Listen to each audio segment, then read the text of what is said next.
Well, greetings and salutations to the 310 tribe, wherever you might be tonight. It's good to be back with you. Tonight we're in chapter 11 of Revelation.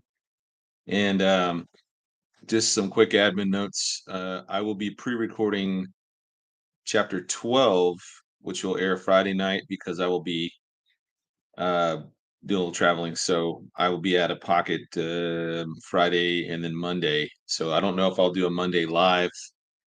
Um, to be determined. Haven't decided yet. It's good to see everybody here. I've said hello to some of you guys. We got Derek, Renee, Karen, Jeff the Man, Old Man Ed. Love that name. Dan, how you doing, Dan? Jason Allen. Got a little bit of folks in here tonight. It's good. Kim Harper, Donna Daly, Paula House, Paul, sorry, Paul Housen, Dave Jones. Do you ever go by Davey? And do you have a locker? That would be pretty cool. Kathy Heater, Asset Ministries, Barbara Simon, Catalin, Linda, Wendy 24, 2024, Janice Clark, Wanda Webb, LaDonna Davis, Blessed 117, my mom. Hey, mom. She says, behave. You can call me Old Man Derek. Yeah, I'm Old Man Pete. Honeybee, Keith Wilson, Catalin, Leslie Shaw. All right. All right. So just some quick admin notes. We'll pray and get started.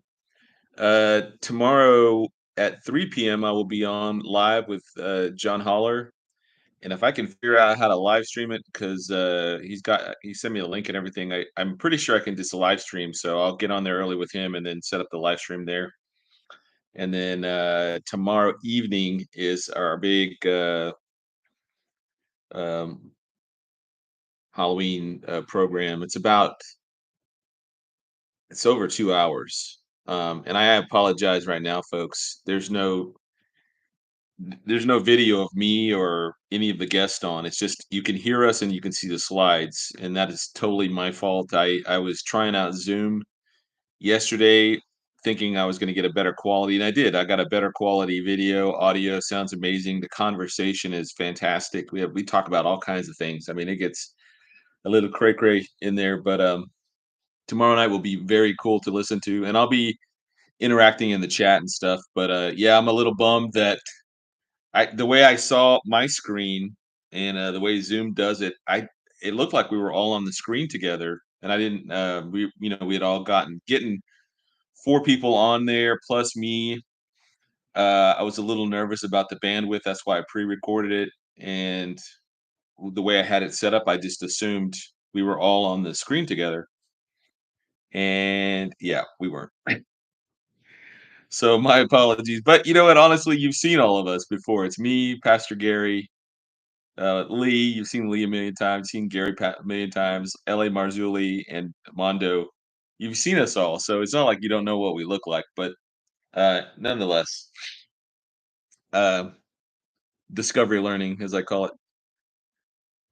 Anyways, the conversation is fantastic. We cover a whole lot of things. We talk about the Nephilim back from Genesis to modern times into the future. We talk about how that's impacted ancient civilizations, mythology, cults, ancient religions, the UFO phenomena. We talk a little bit about cryptozoology and about werewolves, vampires, and those kinds of things. It's just kind of a broad ranging discussion, but I think you guys will be, unless you don't have anything else tomorrow night going on, come check us out. It'll be on my channel live streaming. I think Prophecy Watchers and maybe Pastor Gary's channel. I think all of them are going to stream it to their own respective. See, I think you can pretty much watch it in a number of different places. But the slides I made for it were pretty cool. I had a lot of fun making those, and so it's cool. It's a good. It's like listening to a podcast. I mean, just five guys talking about all of our crazy theories and thoughts about the supernatural world and how that impacts modern times. And it's a subject I'm very much fascinated by, and we'll get into that tonight, which is cool. Like chapters 8, 9, 11, 12, 13 are here sandwiched in the middle. Some fascinating, discussions, fascinating topics, fascinating scenarios that will play out in the future, that are very, very supernatural, very different from today. So uh, we'll get started. So tomorrow, 3 p.m. With John Holler. Tomorrow, 7 p.m. The Halloween program that we did. Pre-recording Friday night's message Thursday night or Thursday morning, and then I'll play that. It'll be ready to go Friday night. I won't be in the chat. And then Monday, don't know if I'll do a live or not. It'll just kind of depend on the schedule. So, hey, let's pray and then we'll get started. Dear Heavenly Father, we thank you for the time together. We pray that you be with all of those in our tribe that are hurting, that are suffering, that are struggling through whatever the issue is. Lord, we pray that you would be with them and comfort them, give them understanding and wisdom and a solution to those problems that are going on.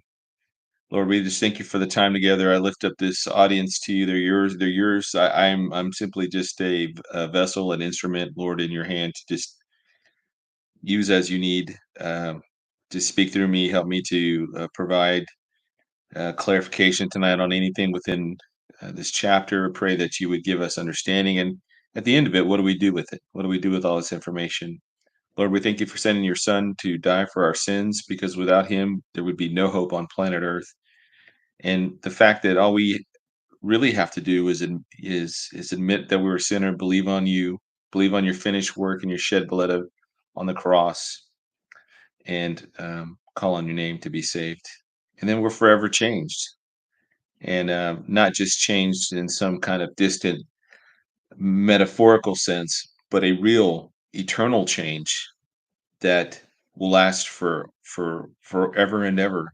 And that all these things that we're talking about tonight, these aren't some far off things um, that happens beyond our lifespan. We will see these things and we'll watch them play out and unfold, Lord. So pray that you would help this information tonight to both comfort the believer, warn the unbeliever, and to give us better understanding of things to come so that when we speak about these things and share um, with those that don't know you the coming storm, that we can speak with authority and with clarity, Lord, when pressed upon certain things. And there's so many cool things in this particular chapter, Lord, that speak to proving the time is near. Um, just help us to use this information as you see fit, Lord. And we just thank you and we praise you. And it's your son's name we do pray. Amen. All right. I'm going to read and then we'll go through it. We'll start going through it verse by verse. This is kind of a long chapter and there's a lot going on here. Excuse me. I got an eyelash in my eye. Eyelash is attacking my eye. All right. Before we go there real quick, let me share the screen here.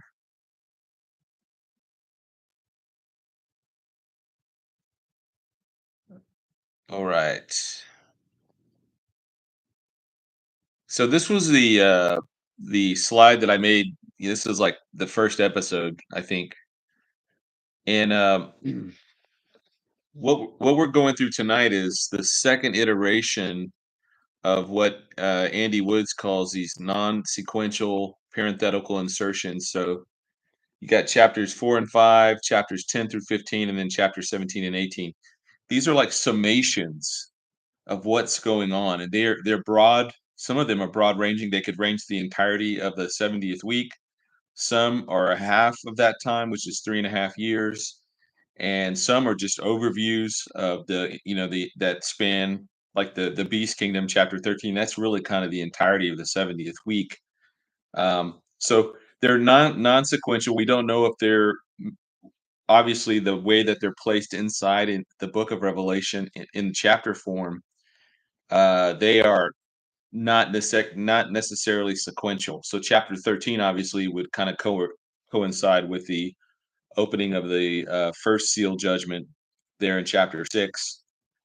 Chapter 12 has got very broad ranging. I mean, that's spanning from the time of Israel's birth, existence, all the way up until the midway point through the tribulation. So some of these they're there, and they provide illumination for us to understand.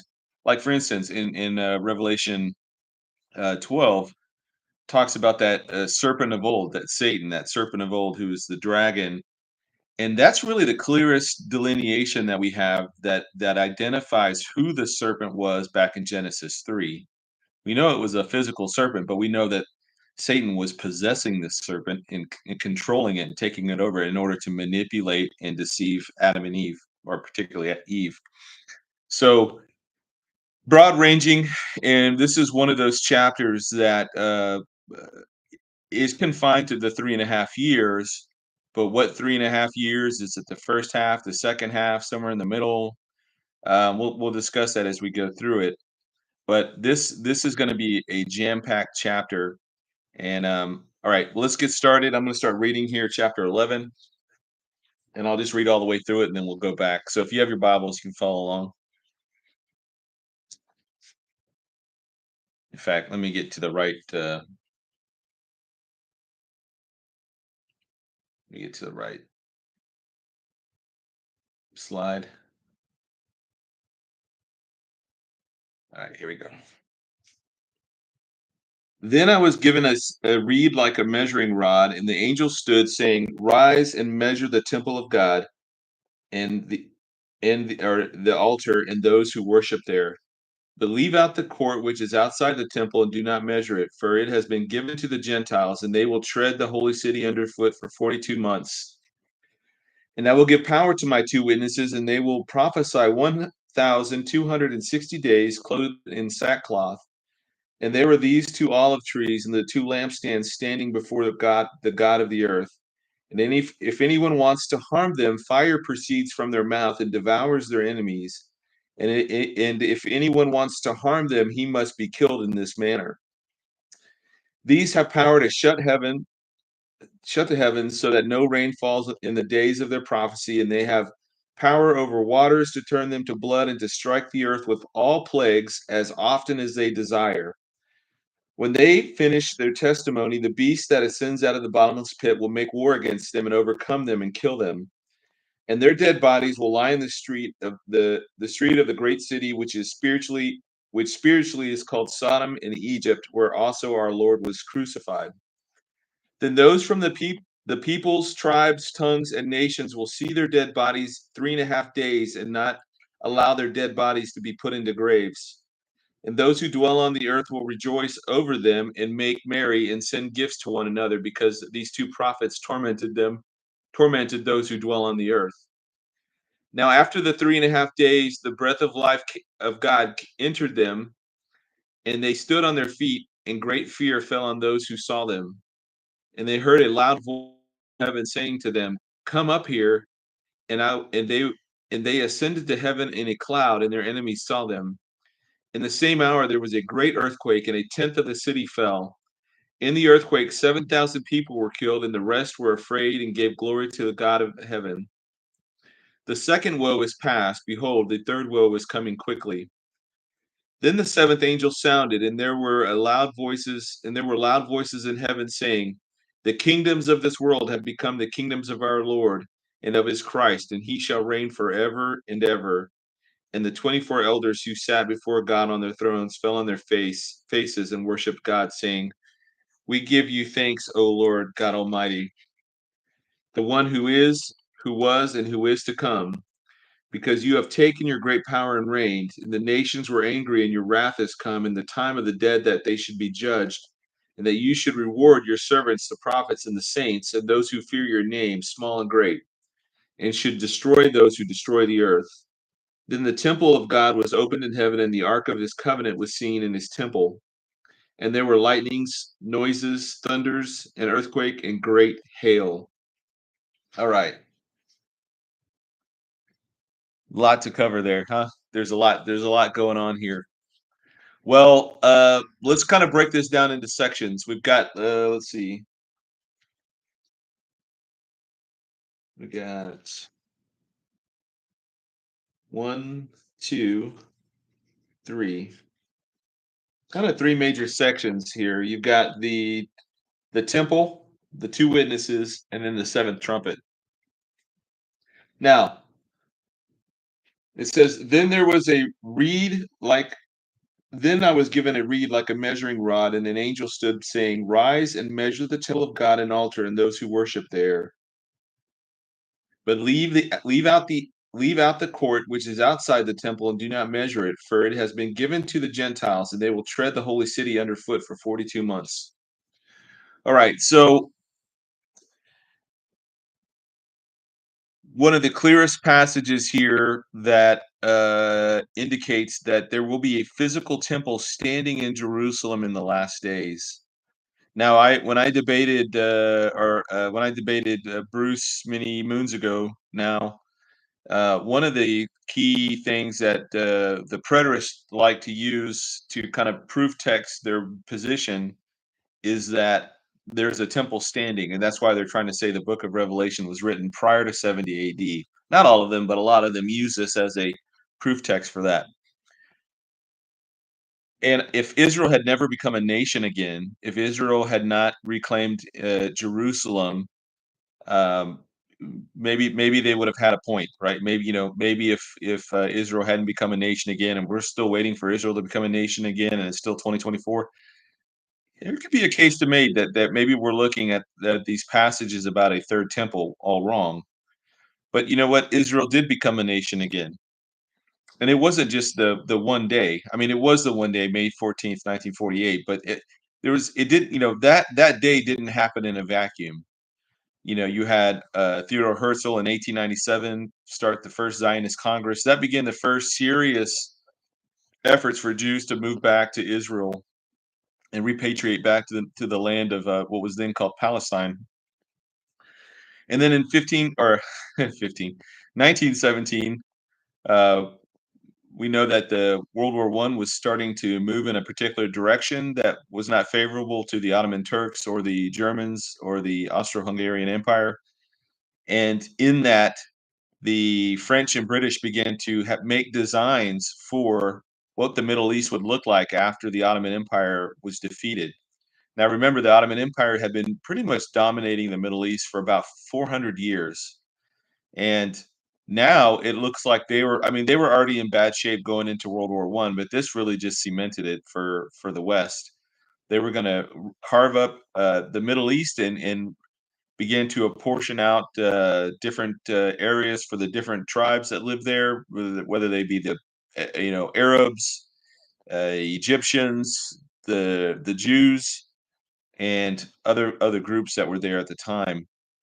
Now, the British ended up betraying the Jews in this manner, but then ultimately we know that led to World War I, led to World War II, that led to the Holocaust carried out by the Third Reich, and just so happens that in that, I don't remember the exact day, but it was in November of 1947, just a few months after Roswell, mind you, um, that there was just enough sympathy in the world to grant the partitioning between a Jewish and an Arab state. I think it was by one vote they won their independence. Now, obviously, we know this is God orchestrating all these things, but I'm just giving it from the human perspective. November 1947, the United Nations approves the partitioning of the land. May 14th, 1948, Israel declares their independence as a independent state. And at the time, President Harry Truman was the first foreign leader to recognize and validate this sovereignty, this declaration of sovereignty, thus ushering us into the modern era where Israel now is no longer confined to the history books as a dead culture, dead language, extinct. Now they are alive, living back in their land. And really, there's no excuse for any particular Christian eschatological view to dismiss the possibility of a third temple, given the fact that not only have the Jews reclaimed their ancient homeland, but they've also reunited their eternal capital, which is Jerusalem, and just through some kind of whether it was a God thing or whatever. The Moshe Dayan, I think was the general's name, there in 1967, had already taken over the Temple Mount, but handed that authority back to the Jordanians. The Temple Waqf, I think, is what they're called, and that's kind of been the status quo ever since. They've controlled the Temple Mount. The Jews have controlled the city and the rest of Israel, and they've been really kind of doing this fight for survival in a very hostile neighborhood. So here, this passage, Matthew 24:15, 2 Thessalonians chapter 2, I think in passage 4, and I think in Revelation 4:13, there's references to either the temple standing or the Antichrist desecrating the temple. And I think in Revelation 13 and 2 Thessalonians 2 and Matthew 24:15, those were instances where the Antichrist is desolating the newly rebuilt third Jewish temple. Now here it says that John is given a reed to measure, or a rod, or reed like a measuring rod, and he says, "Rise and measure the temple of God." So there's a temple there, an altar, and those who worship there. He is, but leave out the outer courts, because that's which is outside the temple, and do not measure it, for there has been given to the Gentiles, and they will tread the holy city underfoot for 42 months. Now, one of the things we don't know 100%, we don't know if the temple is built at the beginning, if it's built before even the 70th week starts, if this is at the midpoint time frame. There's a lot of dispute as to when exactly these two witnesses are going to arrive, or even when the temple is going to be rebuilt. My thoughts on this is, again, this is my personal opinion. I believe that the rapture happens. There's some time that transpires. We don't know how long that time is. Could be weeks, could be months, could be even a couple of years. But Gog and Magog, the battle of Gog and Magog happens. This is this massive, I mean, from all over, uh, Muslim army that march against Israel. And they're coming from the north, they're coming from the south, they're coming from the east. And it's so overwhelming. I think that Israel at that point doesn't even know how to respond to it, because it's such a massive army, massive coalition. I've likened it a lot, especially from Europe. You've got so many Muslim men in Europe right now that are not assimilating into the culture. They're causing all sorts of problems. And I think at some point, whenever this is about to happen, there's going to be this kind of uh, clarion call for Muslim men to march against Israel, and they're going to unite. They're going to try and unite the Shia and the Sunni together to march on Israel.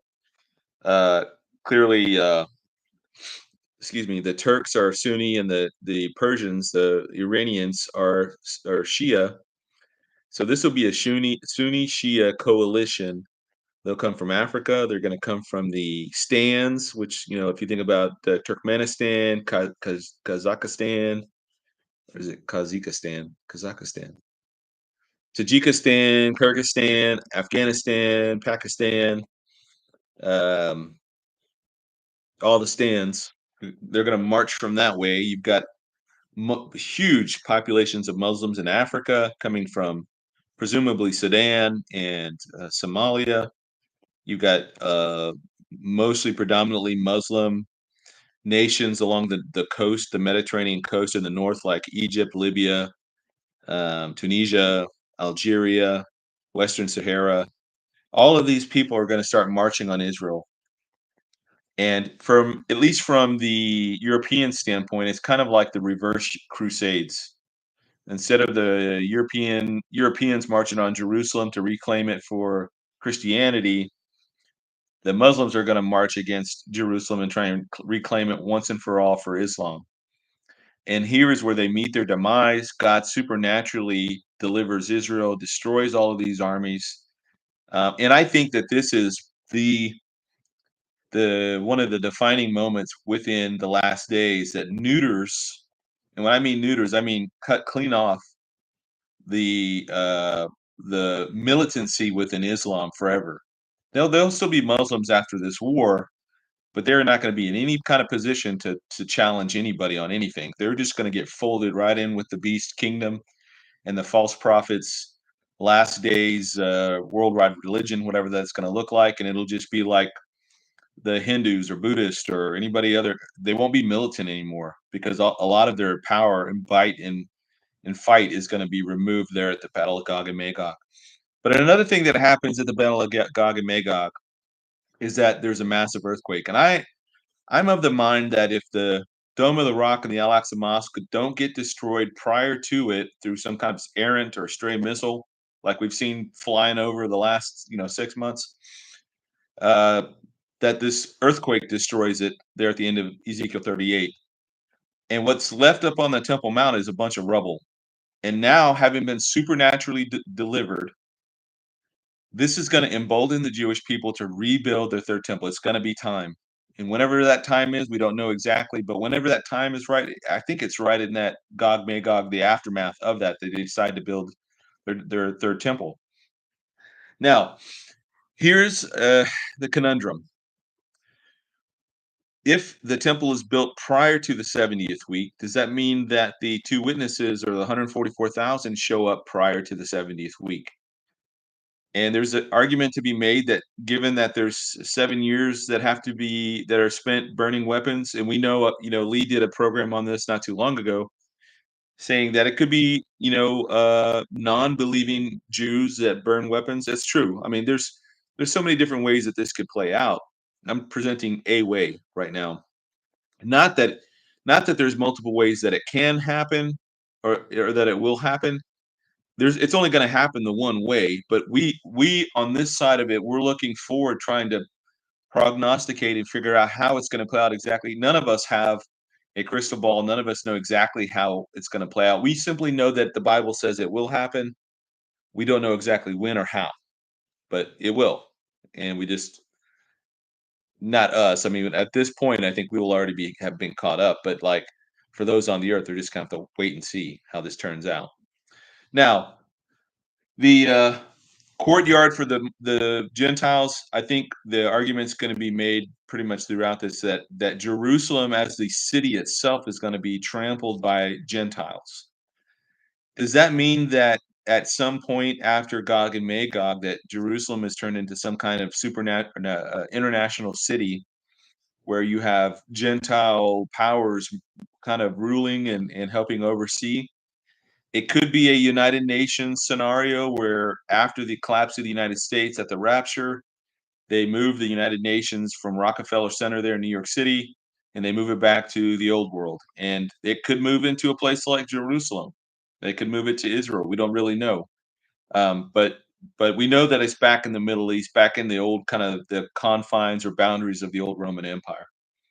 Now, he's told to measure it, and there's a couple of ways that I've come across different things. I'll be referencing books, Ron Rhodes' book, 40 Days Through Revelation.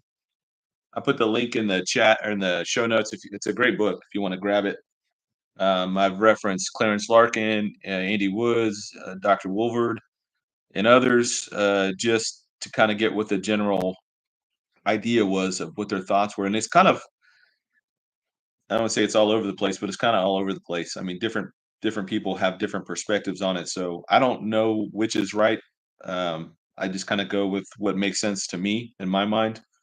But the act of measuring it is ownership. You know, it's designing or pronouncing ownership over something. And here it may be the case where God is saying, by measuring it and all that, he's saying, yeah, that's mine. I don't care what what man says. I don't care what the governments of the world says. You guys can think whatever you want, but I own this. This is my territory. I own this. So he's measuring it, and then they exclude the outer court for the Gentiles, right? So to me, they obviously, just based off of what's there in the first couple of verses, the temple is already standing, the altars and the Holy of Holies is there, and then there's an outer court for the Gentiles. So I imagine that, let's say that they start building the third temple tomorrow. Just, humor me for a second. Let's just say they start building it tomorrow and it's built within a year.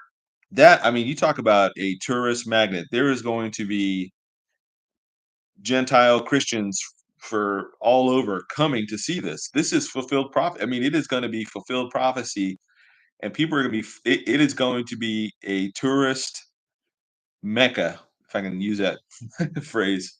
They're going to flock to it to come look at this temple because it hasn't stood. It hasn't been standing for the last over 2,000 years. So it just seems like they've got this part of the Gentiles area already kind of figured out that they're going to need to have space for that. And I think that if you're looking at it from like you're looking at the Eastern Gate, if you're looking at the Eastern Gate, that the temple would be more to the right side of it, and then that would leave where the Al-Aqsa Mosque, Dome of the Rock, used to be standing. Now will just be kind of open. But I think a lot of people will still come up there and will want to be in proximity to the temple.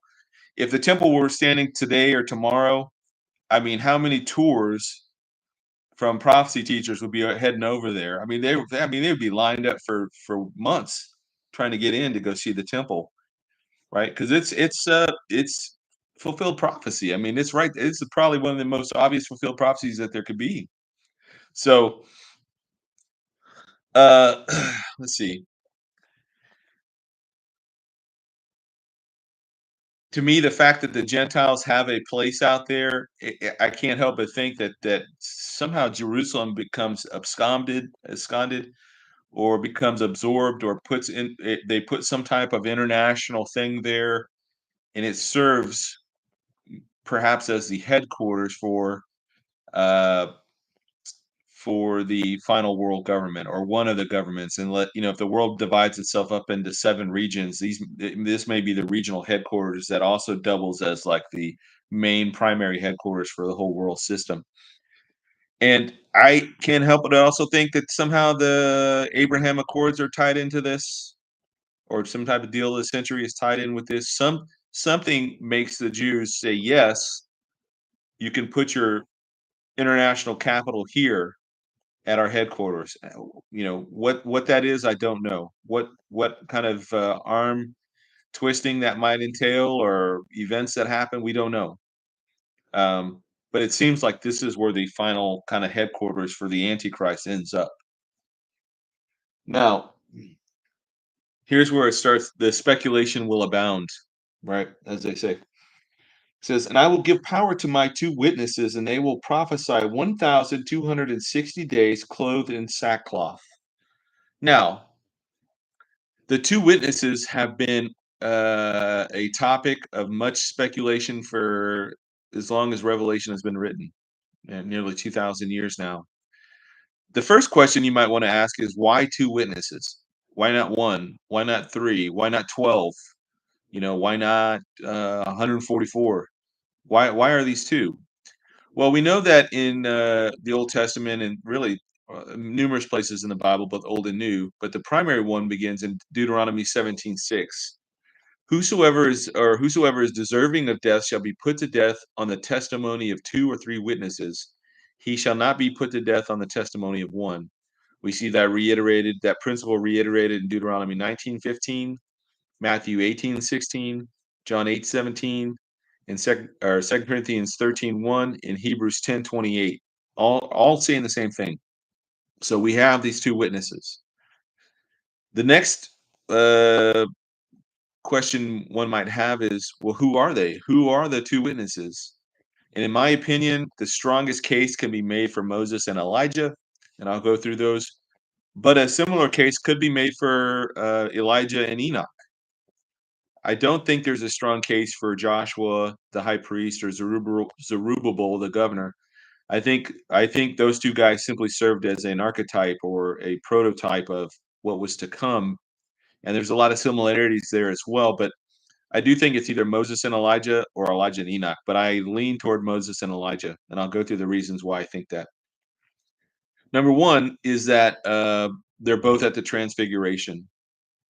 So, reading here from Matthew 17:1 through 3. Now, after 6 days, Jesus took Peter, James, and John, his brother, and led them up on a high mountain by themselves.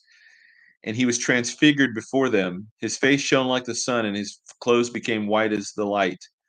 And behold, Moses and Elijah appeared to them, talking with him. Now, if it had been Moses and Enoch, or Enoch and Elijah, obviously whoever the two were going to be, that's who I'd say there's the strongest case to be made for those people, or those two individuals, because why else show up at the Mount of Transfiguration? Uh, Again, we don't know, but they were witnesses. You need two or more witnesses to establish something, right? Legally, in the biblical sense of it. And they were there testifying to Christ. I mean, he is God in the flesh. So you have the two witnesses, plus you had the disciples that were watching. Now, why Elijah in particular? I think Malachi 4:5 spells that out pretty clear. It says, "Behold, I will send you Elijah the prophet before the coming of the great and dreadful day of the Lord." Now we know back in the New Testament, and I don't have the passage in front of me, but and I meant to get it earlier and I just forgot. We know that John the Baptist was a type of Elijah to come, and had the Jewish people accepted him from the leaders down, if they'd embraced Christ's message of the gospel, um, they he would have served that role. He would have served in that place as a type, right? He would have served as a type of Elijah that was the forerunner to the Messiah. But we know what happened. The Jewish people rejected Jesus. They rejected his message. They had him condemned. They had the Romans put him to death. And again, on the third day, he rose. And now Christianity or salvation is open up to everyone. So now it seems that since John the Baptist was not the Elijah to come, that the actual Elijah will come. And so at least one of the guys we're pretty certain has to be Elijah. Now, the reason why I lean toward Moses rather than Enoch is because in the Old Testament you get some hints that it would be Moses. Deuteronomy 18:15 and 18 says, "The Lord your God will raise up for you a prophet like me from your midst, from your brethren. Him you shall hear." In verse 18, "I will raise up for them a prophet." This is God speaking. "I will raise up for them a prophet like you, Moses, from among their brethren, and will put my words in his mouth, and he shall speak to them all that I command him." Now, another thing that seals it for me from both Moses and Elijah is that the signs and the miracles that they both do in the Old Testament are shown here again that they're doing them. So, for example, their miracles included calling down fire, which Elijah did on several occasions. Second Kings 1 through 9, or excuse me, 9 through 10 and 12 through 14, when he's calling down fire on the captain and the 50 soldiers that each of these captains would roll up with, and then the third captain and the third group of 50. The guy's basically on his knees, like, "Please, please, please, don't strike me dead. I'm just a messenger." So then Elijah goes down with them and then condemns the king. But the calls down fire, they shut up the heavens so that it can't rain. We see that in 1 Kings 17:1. And that's a cool story too, because he goes to the widow there, and I think it's Sidon, and he's like, "Hey, give me some water, and then give me some bread. Give me something to eat." She's like, "All I have left is a little bit of flour and oil, and I was just going to eat it with whatever we had left with, and eat it with my son, and then we were going to die." He's like, "You're not gonna die." He goes, "Just make the bread for me first, bring me the water." And then they ate on this bread and this flour and oil that lasted. It's kind of like the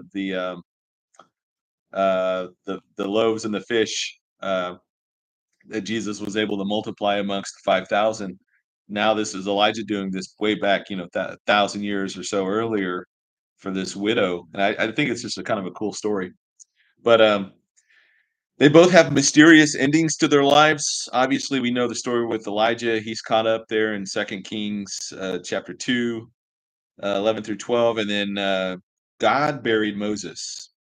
And we see that there in Deuteronomy 34, 5 through 6, and then again in Jude 9 is explaining that this is where this argument between Michael the archangel and Satan are contending over the body of Moses. And we had never known that if Jude had not included that in there, but now that Jude included it, we can go back and think, okay, well, God's doing something special with Moses. He's probably multiple reasons why. One, they don't want the tomb of Moses to become some new shrine that the Jewish people go and worship after. Uh, it's in our tendency to want to worship things. I mean, you go to HEB or some store and you buy a tortilla and it's got an image that looks kind of like Jesus' face. I mean, people are gonna look at that as a holy relic, even as it's falling apart, at some point. But people do that with all sorts of things. So people will worship anything. So God took his body and hid it and did something with it and preserved it. But again, 1,000 years later, we see him at the Mount of Transfiguration, or 14, 50, I don't know, 1,400 years later, he shows up there at the Mount of Transfiguration with Elijah. So they represent the two of the greatest, the two greats, the law and the prophets, right? So I can't think. I know that Enoch was taken before the Noahic flood, and I know that he would be a good candidate. I just, aside from preaching that the Lord was coming, that we see that again in Jude, we get that the words that he was preaching, a preacher of righteousness back before the flood. Aside from that, he's not duplicating these same type of miracles that Elijah and Enoch did, or Elijah and Moses did. Sorry. Now, in Zechariah 4, Act 3 and 4, but really Zechariah 4, we get these two olive trees, right? We get these two, we'll get to that here in Revelation 11. And we get Joshua, the high priest, and Zerubbabel, the governor. Both the you have the king and the priest kind of lines here represented. And these guys, I think, serve as an archetype for the two olive trees that would come and stand in the last days. Because at the time that they were rebuilding Jerusalem after the Babylonian exile, they met great, terrible resistance to them rebuilding there. The Holy Spirit was empowering those guys to get that mission done. And so there's certainly a lot of correlations between those two, but I don't think that they are going to be the ones. And neither do I take the position that some different eschatological positions try and make it sound like it's going to be the Jews represent one witness and then the Gentiles represent another witness, and that these are like many millions and millions of people, tens of millions of people are represented by these two witnesses. No, these are real individuals, because the chapter treats them as individuals throughout the rest of the chapters. So there's nothing in the chapter itself that would lead you to believe that these are massive bodies of peoples, whether they're Gentile saints or Jewish saints or whatever. They're not these massive bodies of people. We've seen here in Revelation that if God wants to point out that some people or some group is going to be a group of people, he'll tell you the 144,000, right? 12,000 from each of the 12 tribes of Israel. He's not being all cryptic and everything about this. He's saying this is who they are. There are 144,000, or the 200 million man army that comes after the four angels that are bound under the Euphrates. They're unleashed, and they let loose this massive demonic horde of 200 million. It tells you there's a massive group that's coming out, and they're going to kill a third of mankind. Or if you get to the 144,000 there in Revelation 14. I don't know if it's the same group from chapter 7 or if they're a separate group, but they're described there as a group. Here in chapter 11, these are two individual people, two individual men who most reputable scholars and theologians believe to be Moses and Elijah. There's a lesser group that thinks it's Elijah and Enoch because neither of those two men died, and that may very well be the case. But simply looking at what the Bible gives us in terms of similarities, they both of their miracles between what Elijah did and what Moses did with the 10 plagues, during the Exodus or leading up to the Exodus, it just seems like these are the same guys. They're doing the same kinds of things. So, and then on top of that, they're at the Mount of Transfiguration, and on top of that, they both have kind of weird deaths or weird endings to their lives, right? Not normal endings to their lives. All right. The duration of their ministry is going to be 1,260 days or 42 months. So, not to trample over, trodden ground already, but we know that Daniel's 70th week is a week of years. It is 7 years. These are 30-day months, 1,200 or 360-day years, 360-day year, and that equals to 1,260 days for each half of the 3.5 years, or 2,520 days for the entirety of it, or each section of it could be 42 months. And that all equals to the same. And the same with the last being that the time times and half the time. They're all speaking about 3.5 year periods, not return. And they would take a clear passage of like 1,260 days and then try and make it 1,260 years. I know that there's some types of correlation that match with certain things, but this isn't one of those times, right? This is 1,260 days, but we see it reiterated in different fast forms and fashions throughout, from the Daniel all the way to Revelation. So it equals to about the same amount of time, or to the exact amount of time. Uh, okay, let me get back to the passage here. It says, if anyone wants to harm them, fire proceeds from their mouth and devours their enemies. And if anyone wants to harm them, he must be killed in this manner. These have power to shut heaven so that no rain falls in the days of their prophecy, and they have the power over the waters to turn them to blood, and to strike the earth with all plagues as often as they desire. You get the kind of distinct feeling here that these guys are going to become incredibly unpopular. I mean, the two most hated men in the world will be these two guys. They will be hated more than Trump. They will be hated more than Hitler. They will be hated more than uh, you name it. These guys are going to be the most hated men on the planet for the earth dwellers, for those that have not converted or have taken the mark of the beast. These guys are going to be enemy number one, or enemy number one and two. And we'll see that here in a second, but they're going to be people are going to try and kill them. Look at Trump. I think Trump's had one more assassination attempt today. These guys are going to have people coming up to him left and right. Think about how unhinged people are today. I mean, Bill Gates is walking down. This was years ago. He's walking out of some meeting and he gets hit in the face with a pie. Uh, Arnold Schwarzenegger, when he was governor, got egged, while he was walking from a press conference or something. They tried to, take out Trump a bunch of times now. I mean, people are unhinged already. You can only imagine how unhinged they're going to be during that time period, inside or right, just after the rapture of the church. And people left and right are going to be trying to kill him. And every time they try to do that, these guys are going to shoot fire out of their mouth, or they're going to call fire down from heaven, or they're going to strike these guys with plagues. Um, I mean, can you imagine somebody running up to Moses and Elijah with like a hatchet, or a machete or something, and just immediately being struck with like leprosy from head to toe, and real so bad that they can't even walk, can't move anymore. They just lay there and fall over dead, and then decompose right there. It'll be like some Steven Spielberg movie, like the where they just immediately kind of rot in the place, or the nations that are sanctioning them are trying to bring whatever, boom, drought. You get no rain, or your waters are turned to blood.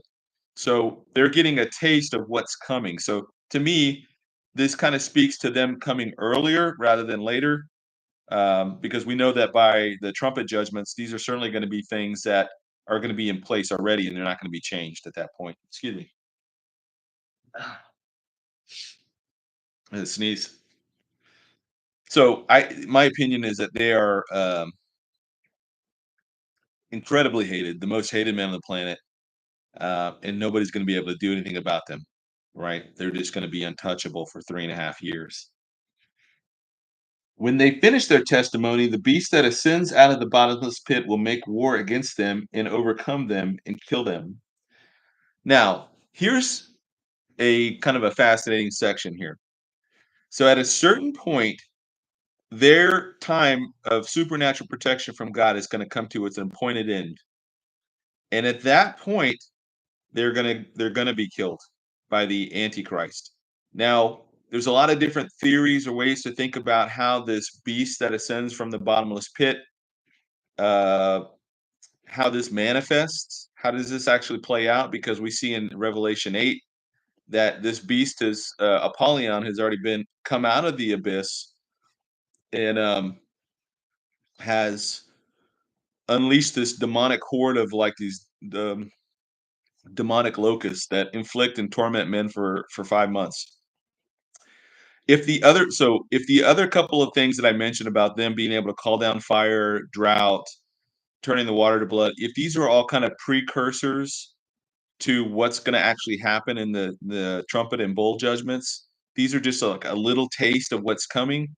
Then it sounds reasonable to me that this also their ability to be killed by the one that ascends out of the abyss is also a precursor to the actual uh, fifth trumpet judgment, which is what unleashes these demonic locusts out of the abyss, and they're led by Apollyon.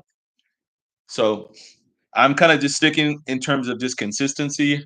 I think that this all happens prior to the midpoint, but again, I could be wrong. I'm not dogmatic about this. Don't email me and say that I'm wrong, and or comment and say that this is completely look.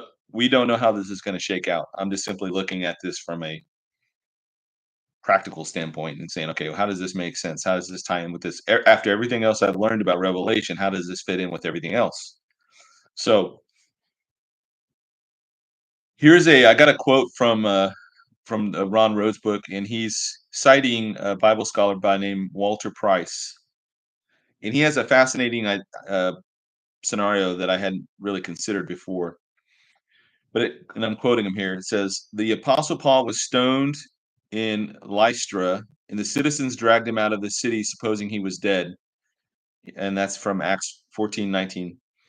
While in an unconscious state, Paul was caught up to paradise, and he heard unspeakable words which is not lawful for man to utter. And that's from 2 Corinthians 12:4. At the same time, he was thought to be dead. His spirit was caught up into the third heaven, and there he received profound revelation from God.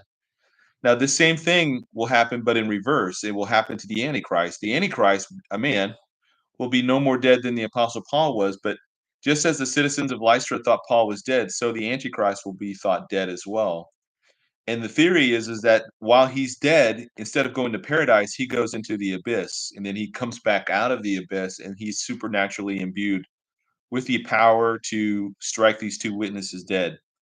Now he's only able to do that because that happens at the same time that God's timing for them, right at the end of the 3.5 years, coincides with that.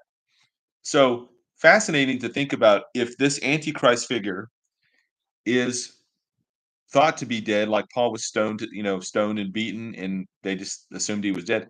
If something happens with his assassination attempt and people think that he is dead, imagine him going into the abyss or some type of infernal, hellish place. But he comes back even more supercharged and more angry and more satanic and more wicked. And then he, at this time, because it coincides with the time that God has allowed, is able to strike dead these two witnesses. It says, "And their bodies will lie in the street of that great city, which is spiritually is called Sodom in Egypt, where also our Lord was crucified." Now, this is going to be in Jerusalem, and that's why I kind of allude back to the idea that Jerusalem at some point becomes a international city. They've been trying to do this for a long time.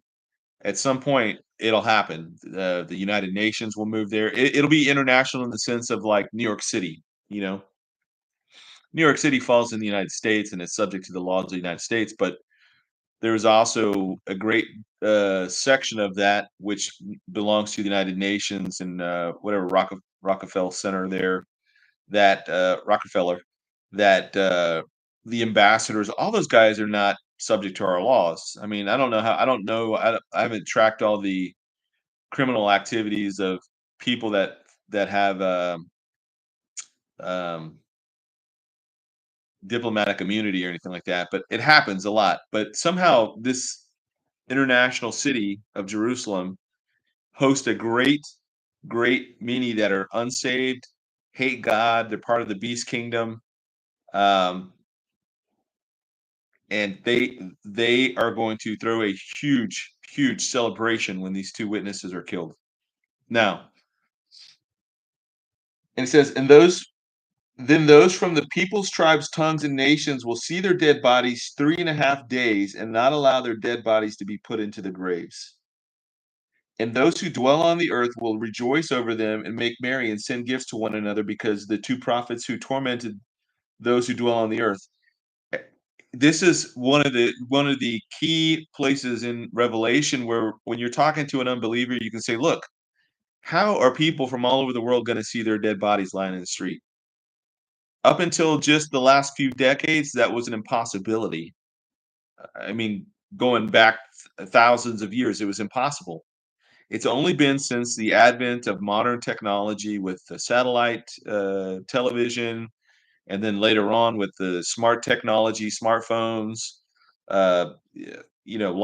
live feeds from around the world. You can click on pretty much anywhere and watch a live feed from their cameras, and that's only been here in the last few decades that we've been able to have this technological capability. And that's why I say that, look, Revelation doesn't mention specific types of technology, but it does talk about technological capabilities that shoehorns it into just these last few decades. There's not been other times in the history of mankind where this would have been possible because the technology wasn't there. But now, if I want to, right now, I could live stream a live camera feed from here, from my computer, and watch whatever's going on in Jerusalem, or pick a major city, and you can watch what's happening there. And people from all over the world are going to be tuning in to look at these bodies laying on the street, not realizing that they're fulfilling Bible prophecy while doing that. And they are going to take and make this a great celebration. They're going to give gifts to each other, candies to each other. When Nasrallah was killed not too long ago, a few weeks ago, the Sunni Muslims and other Arabs that were in the area were handing out candies to each other. They hand out candies when they're celebrating. They're on the street, and I don't know what else they hand out. I'm assuming it's candies and coffees and things like that. But they hand these out as a form of celebration. People all over the world are going to make this. You're going to have calendar makers and card makers are going to just through the roof. They're going to just start printing all of this stuff. Like, this is the new Nakba day. This is the new uh, whatever day. They're gonna enshrine this day, but in 3.5 days, that the rejoicing is gonna be over with. It says, "Now after the 3.5 days, the breath of life from God entered them, and they stood on their feet, and great fear fell on those who saw them." Now, the fact that they're not buried is a great uh, it's a great insult in the Middle East culture. I mean, it would be a great insult anywhere, really, but the fact that they don't want to bury them is it meant as uh, uh, a level of contempt and disdain for these two witnesses.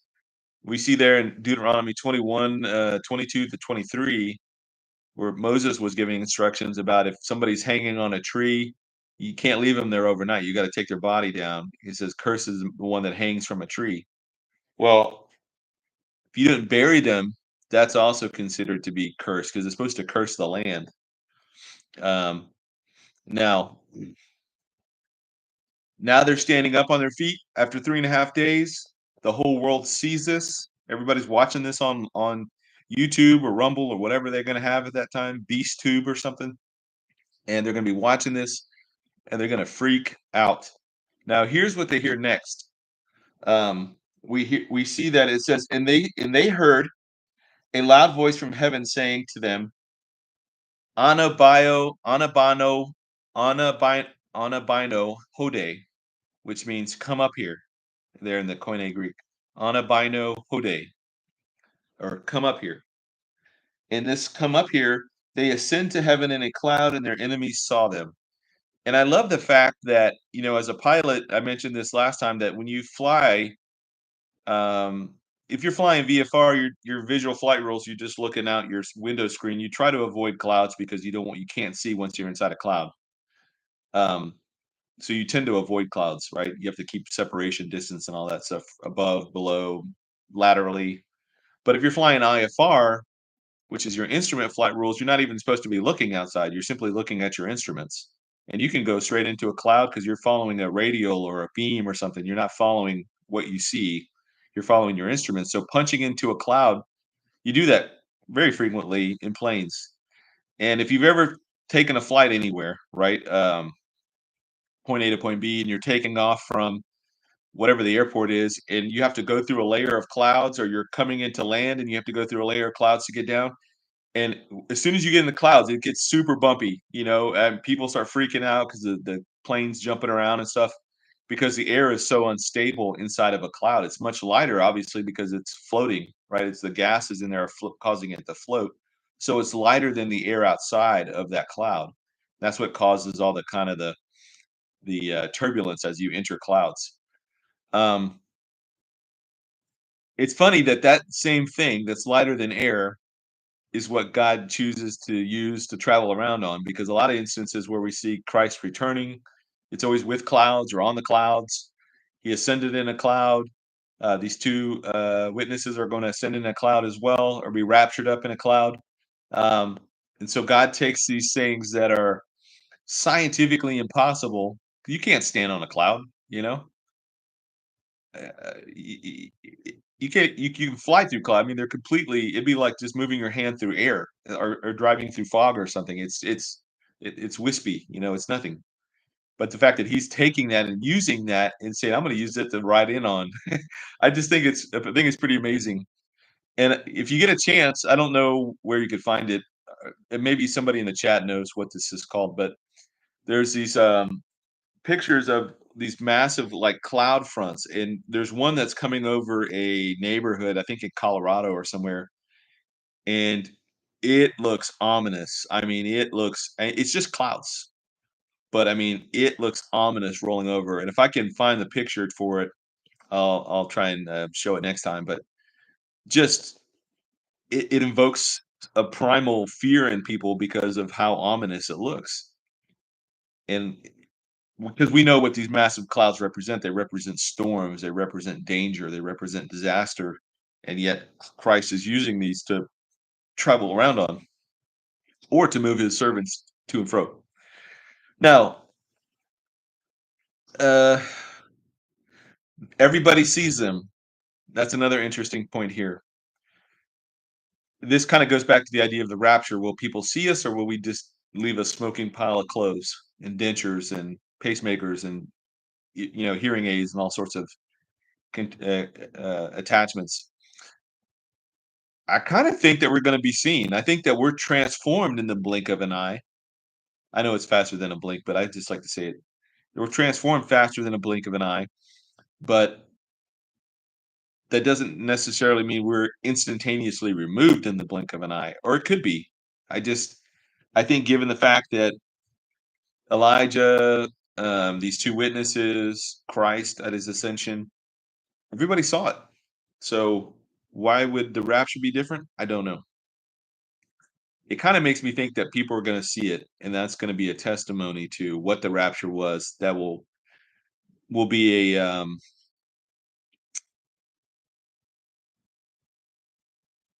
hedge against everybody wholesale believing it was aliens. Because I think at the same time at the rapture, immediately after the rapture, the skies are going to be littered with UFOs. They're going to be littered with UFOs, and people are just going to draw that connection and say, okay, well the UFOs are here. It's got to be that they caused all these people to disappear. Which makes me think that in order to hedge against that, God is going to allow people to see us be transformed and then caught up. So people are going to be eyewitnesses to what they're seeing, and they're not going to have an excuse. Now, we're moving to the last section here, and this is about the seventh trumpet. So I remember I said each of the sevenths contain all of the next ones. So that's what makes the seventh trumpet or the seventh seal so devastating. It's not just it was silence in heaven, but the seven seals inside of the seventh seal. is now all of the set all 7 of the trumpet judgments, and, obviously the bowl judgment. So that one seal contains another 7 judgments in it. So by the opening of that 7th seal, now it makes the way for the 7 trumpets to blast. And now here at the 7th trumpet, this is going to signal the all the bowl judgments that are going to be wrapped up inside of this last blast of the trumpet, of the 7th trumpet. Now, the 7th trumpet, I'm going to rabbit trail here for a second. When you talk to folks that aren't that well versed in Revelation, or they aren't well versed in the Bible, or they just heard something and it sounds like it makes sense to them. A lot of people will say, "Well, this is the last trumpet, so this is where the rapture occurs." Well, there's nothing in this passage here that would indicate that anybody is caught up, or that they're taken up into heaven, or that they're changed from mortal to immortal, or the dead are resurrected and the living are translated. Nothing like that, and not even the context is the same. This is about judgments. Plain and simple, the destruction and dismantlement of this present system has nothing to do with us, the blessed hope that we would call the blessed hope. And the only other last trump that I can think of, well, I mean, the last trump being the rapture, but if there's a last trump, there has to be a first trumpet.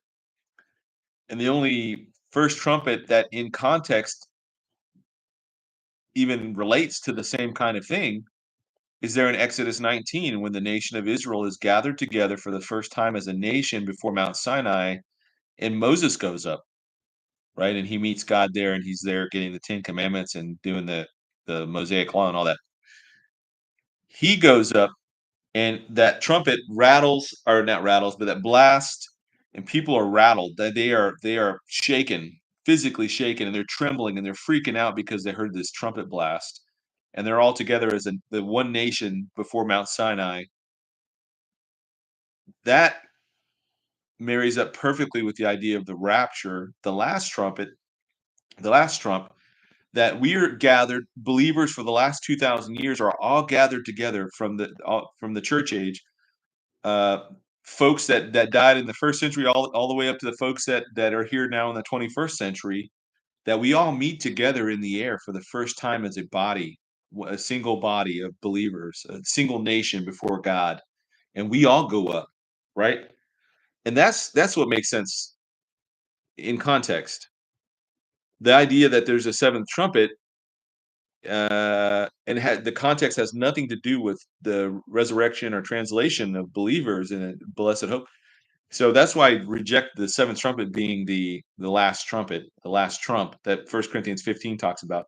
For one thing, Paul wouldn't even have known what the trumpet was in terms of these trumpet judgments, because it hadn't been revealed yet. He had no idea what it was. Secondly, the context of this is, again, has nothing to do with deliverance. It's all about judgment. The 7th trumpet is going to open up the 7 bowl judgments. Now, neither here nor there at this point. If you're here in the heavens watching this all play out, I mean, it's already going to be said and done at this point. But now comes the declaration that things are now coming to an end, right? Because the bowl judgments, in my estimation, aren't going to last very long. They can't. I mean, because if you turn all the water to blood, you turn all the seas to blood, you supernova the sun and it's scorching mankind. You have the supernatural darkness over the kingdom of the beast, which now Jerusalem, remember, is going to be sitting in the middle of the heart of that, because when Christ returns, it's going to be to the Valley of Megiddo, and the Antichrist is going to be headquartered somewhere in that area, and he will have already the demonic frog will go out and draw the armies to that great battle that day. So all of this centers around Jerusalem, right? And if you look at where today is and where we are right now in November, or almost November 2024, I look at I look at current events through the lens of prophecy. Where does the Bible say this thing is going to be in at this time in the world of Revelation 13? What's the world going to look like? If the world's going to look like this in Revelation 13, and we're here now, in 2024, we have no idea when Revelation 13 is going to transpire. the fact that we can see the infrastructure being built for it is startling enough as it is. It shows you how quickly we are approaching this time of our own deliverance and the subsequent judgment of the earth. We are watching the Revelation 13 infrastructure being put together today through the World Health Organization, the International Criminal Court, United Nations, World Economic Forum, the Trilateralists, I mean, there's so many groups right now that are pushing for this. Bill Gates, on and on and on. They are building the world of Revelation 13 right now, and we're pressing pretty hard into it. So when you ask me about the election, and I'm looking forward, and I'm saying, okay, well, who of the two candidates plays more of a prophetic role in relation to Israel? I got to lean toward Trump because he was heavily invested in the Abraham Accords. He was heavily invested in the deal of the century.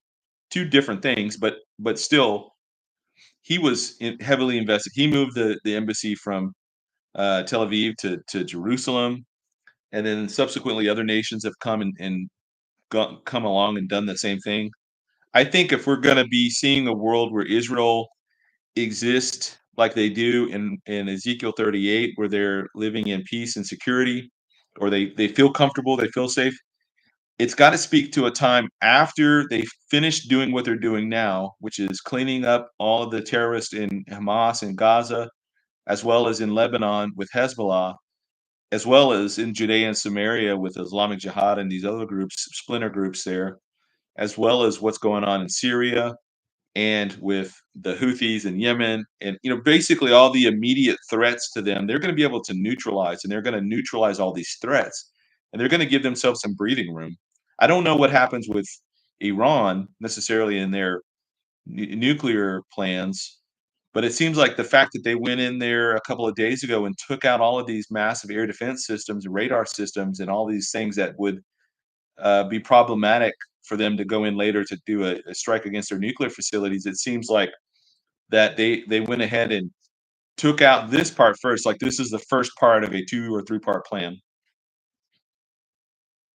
Give me 1 second, guys. I have got to.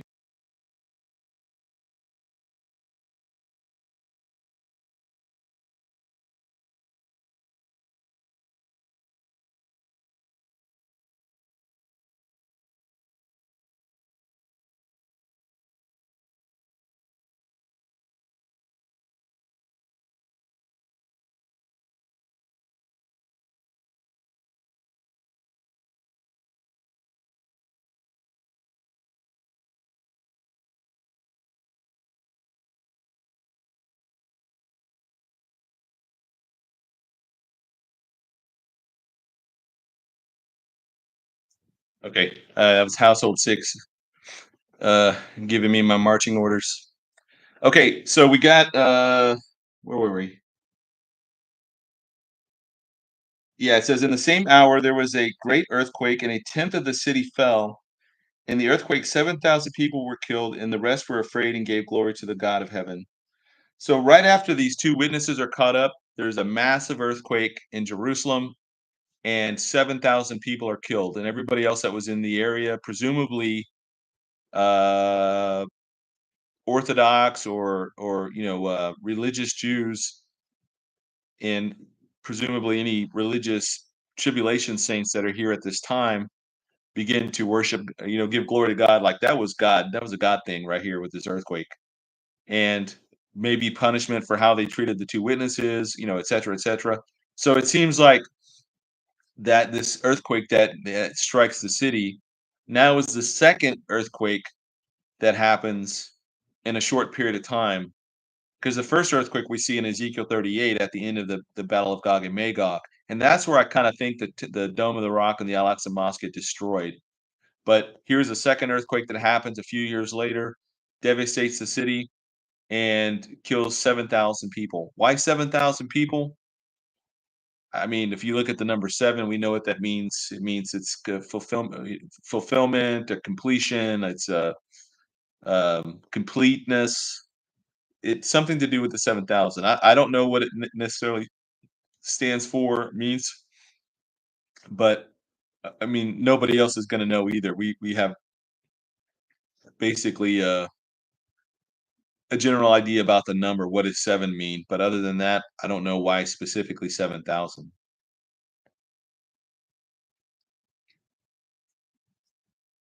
It says, "The second woe is past. Behold, the third woe is coming quickly. Then the seventh angel sounded, and there were loud voices in heaven saying, The kingdoms of this world have become the kingdoms of our Lord and of his Christ, and he shall reign forever and ever." So here you have the seventh angel sounds his trumpet, and that is declaring basically it's done. It's I remember I talked about the shot caller with Babe Ruth pointing to the his bat to the whatever direction of the stands he was going to hit it at, hit the home run to. This is that. This is that shot caller moment where he is declaring, heavens are declaring it's done. Because by the time the bowl judgments happen, it's going to be very quick, and it's going to come. This world, the human centric governments of the world, the age of man, so to speak, will come to its abrupt and violent end very quickly with the onset of the bowl judgments. Now, here again, we see the 24 elders who I mentioned before, I believe are the representation of the church age saints. They sat before God on the thrones and fell on their faces and worshiped God, saying, We give you thanks, O Lord God Almighty, um, the one who is, who was, and who is to come, because you have taken your great power and reigned, and the nations were angry, and your wrath has come. Remember that nations being angry in Psalm 2? Why did the nations rage? And you could read, for the sake of time, I'm not going to read it, but you could read through Psalm 2 and you see how that ends with God holding them in derision and kind of laughing at them and said, Hey, kiss the Son because he's going to rule over you now. And it says, In the time of the dead, and they should be judged, and that you should reward your servants, the prophets and the saints, those who fear your name, small and great, and should destroy those who destroy the earth. Destroy those who destroy the earth. Think about all of the, and not to become, I'm not some environmental wacko or whatever, but it's interesting here that he says he's going to destroy those who destroy the earth. They are doing something to the earth at this point during the last 7 years. And that leads into the final stretch with the bowl judgments. They're doing something on the earth, to the earth, that is incredibly not troubling to God, but like something he does not care for. What that is specifically, I don't know. But we see that a lot of these judgments are natural in nature. The turning of the fresh waters to blood, the burning up of the trees and the grass, the turning of the oceans to blood, the 100-pound hailstones, the sun that seems to like supernova or something, it begins to scorch mankind. There's supernatural darkness. The stars in the heavens are dim. There's earthquakes. There's volcanoes. All sorts of things going on in the natural sense. And mankind, in order to react to that, is doing something to the earth that is not kosher. So I don't know what that is. The Bible doesn't tell us what that is, but it's mentioned here, and I just think it's interesting to think about it that way. And it says that you should reward your servants, the prophets and the saints, and those who fear your name, small and great, and should destroy those who destroy the earth. Then the temple of God was opened in heaven, and the ark of his covenant was seen in his temple, and there were lightnings, noises, thunderings, and an earthquake and great hail. So now I don't know that this is visible from the earth, but I think for us, maybe up in the heavens, we're watching this now. It says the temple of God was opened, and now we're able to glimpse in and see the Ark of the Covenant, the real Ark of the Covenant. Because remember, it says in Hebrews that everything that we have here is just a shadow of things to come. It's just a poor representation of what the reality is.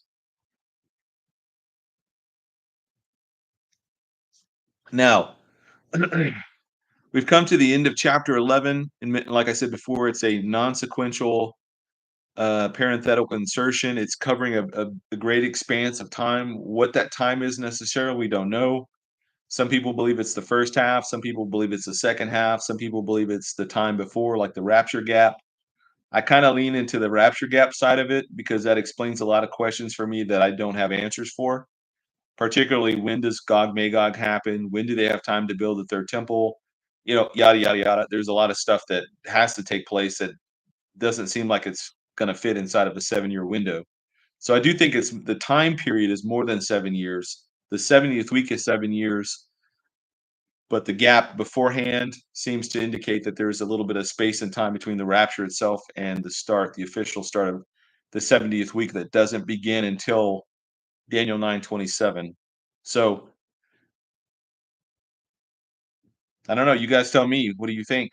When do you, and you can leave it in the comments. You don't have to try and cram it into the chat, but um, where do you think that the two witnesses arrive? Do you think they arrive before the tribulation starts, during the tribulation, the first half, or at the second half onward? I've heard good, reputable scholars on all sides of this issue, so I don't know personally. I'm not super dogmatic on it. I just kind of think, I kind of think it fits more in the front, but I could be wrong. Anyways, that's what I have tonight for chapter 11. Kind of down and dirty. I tried to pull a bunch of different sources for you guys. And again, if you guys get questions, comments, or whatever, feel free to leave it in the chat, or you can leave it in you can email me, rev underscore 310 at Yahoo. And just, say, hey, Pete, you're completely wrong. You don't know your head from a hole in the ground. The two witnesses show up at XYZ, whatever. Again, your guess is as good as mine at this point because when they show up, the Bible doesn't tell us. So we're all kind of like left. We know it's going to happen. We just don't know exactly when it's going to happen. So, hey, that's all I have for Revelation 11. Like I said, tomorrow I'm going to pre-record Revelation 12, post it for Friday night, and then I will be out. I will not be online Friday night. So, but I hope you watch it still. Revelation 12 is the Rev 12 sign, the whole all that. Yeah, we'll talk about all that tomorrow. But all right. Let me go through the questions, and I don't see Sir Pierce the Veil. Does anybody tell me where the questions are? Are they just in the chat, or did you guys send them on Discord?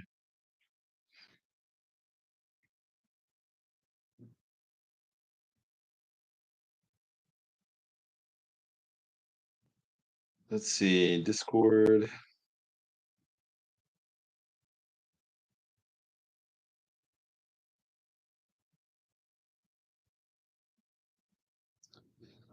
Okay, I don't have anything here on Discord. I'm gonna go back through and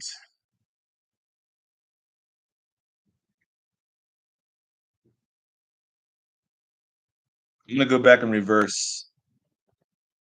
And if I see questions starting from the end, I'll work my way towards the front.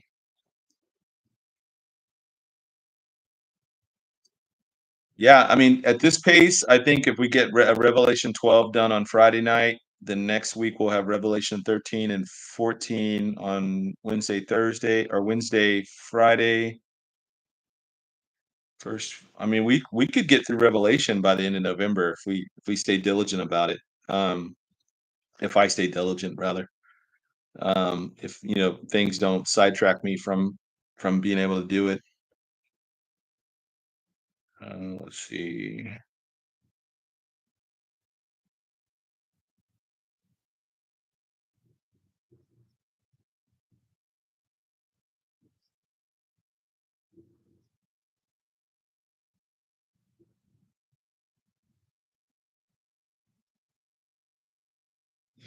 I saw a question. Somebody, if you have a question, put question real big in the front.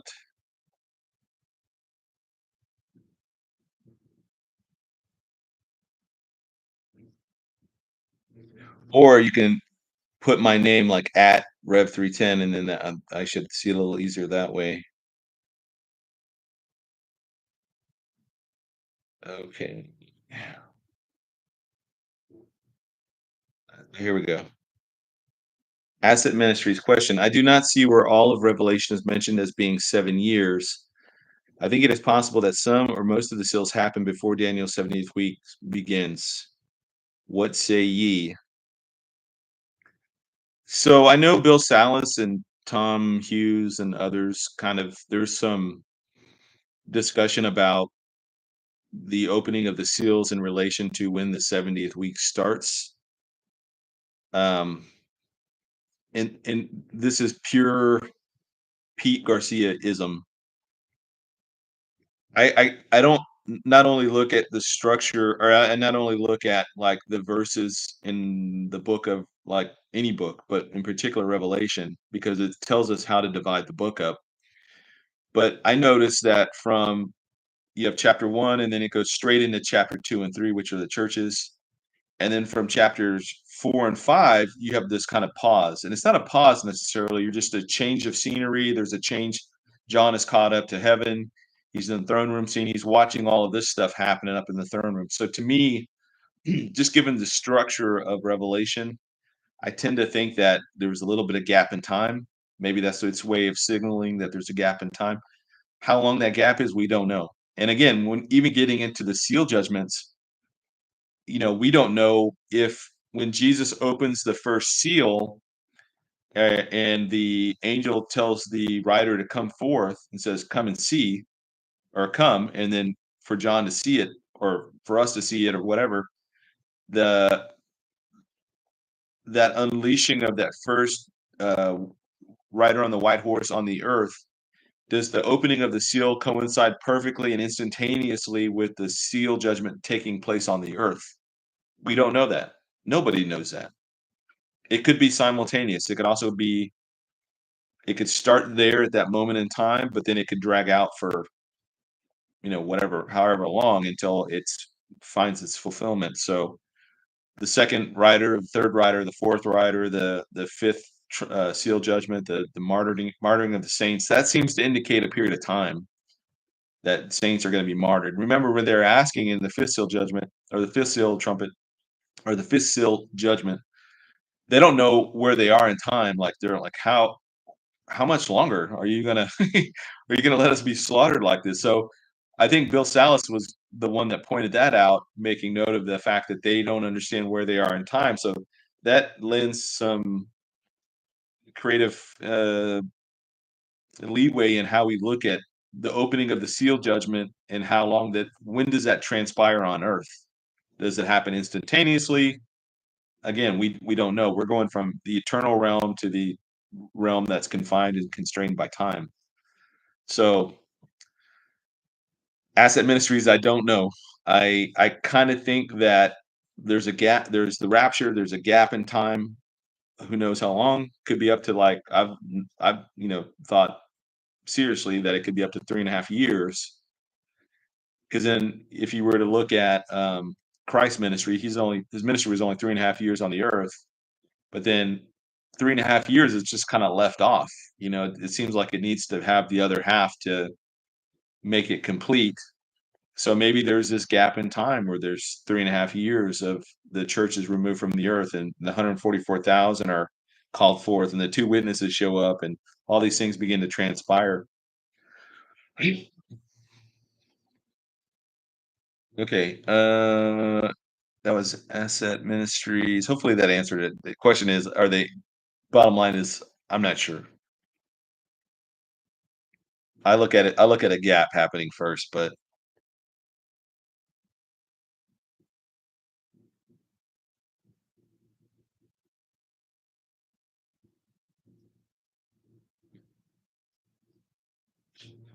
let's see.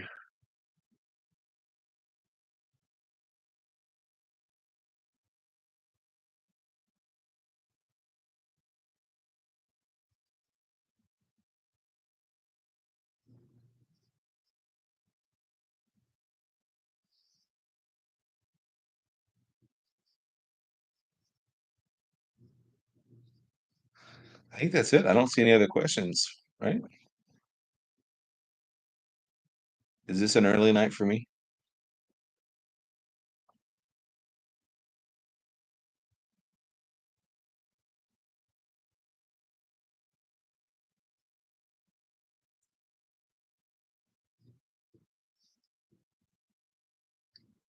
Okay, here's another one.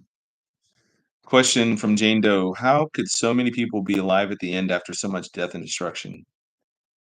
That's a very good question. Well, let's say that the rapture happens tomorrow, where current population of the world's 8 billion people. Assuming my theory that all children under the age of accountability are taken up in the rapture, as well as true born again believers. I mean, and those with like Down syndrome and others that fit into this status of innocent.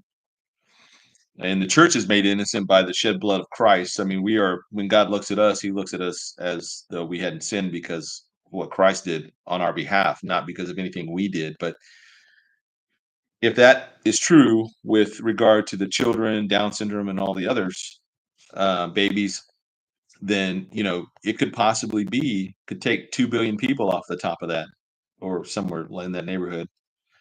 And then we see in the seal judgments, a quarter of the world's populations will die.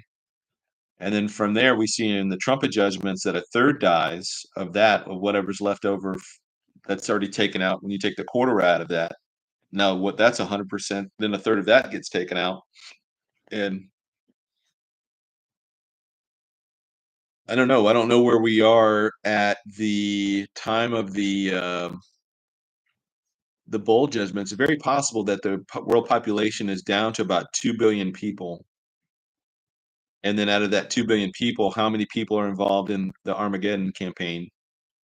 We know that that's the world's, in terms of just sheer numbers, it's going to be the world's largest war as of yet, simply from all the armies that are coming from all over the world marching against, initially against Jerusalem and the Antichrist, and then they're redirected to Christ when he shows up in the skies and stuff. So it's very possible that at the end of the tribulation, after that, right at the end of the second coming, that time frame, and depending on the 144,000, where they are in regard to, are they still supernaturally protected? Are they the same ones that we see in Revelation 14? Um, a lot of questions, but theoretically, you could have 153,000 people left on the planet at the end, 144,000 being Jews, and then 8,000 or so being Gentiles. And you would have, at that time, you would have 0.002% of the entire population left out of 8 billion.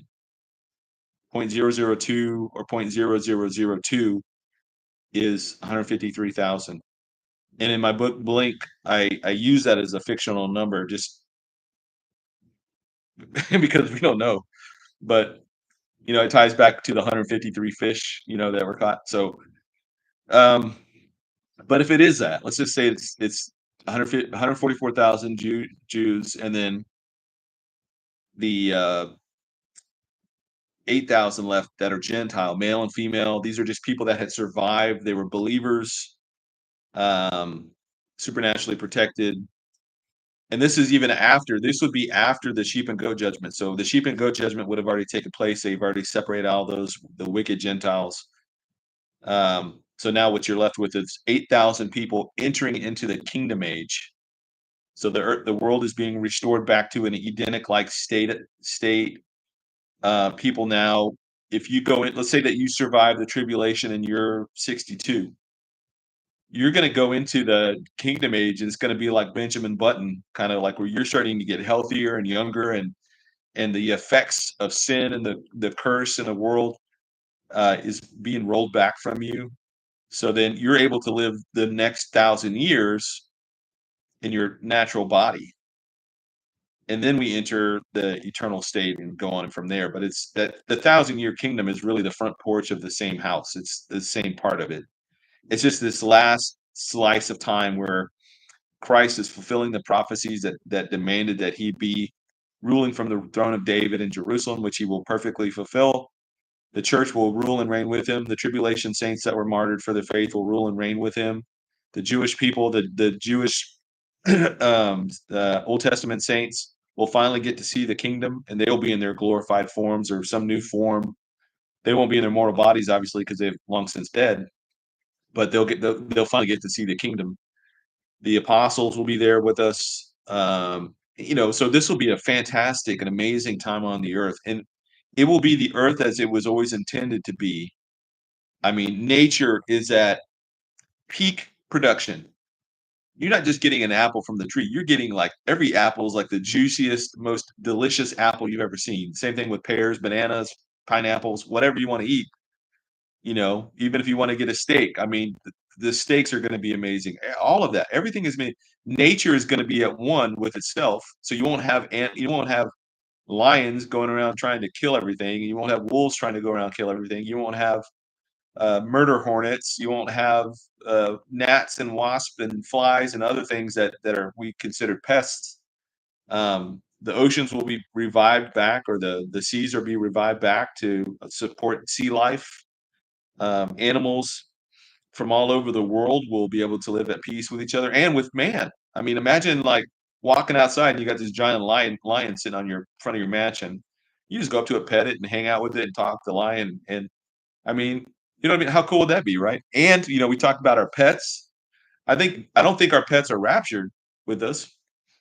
They may be delivered. Like let's say you had your left your dog in a cage or something. There might be some way that God opens or has angels that go around like freeing animals that are trapped or whatever. But I think the kingdom age is like when we'll get to see our our beloved four-legged family members will be brought there to the kingdom.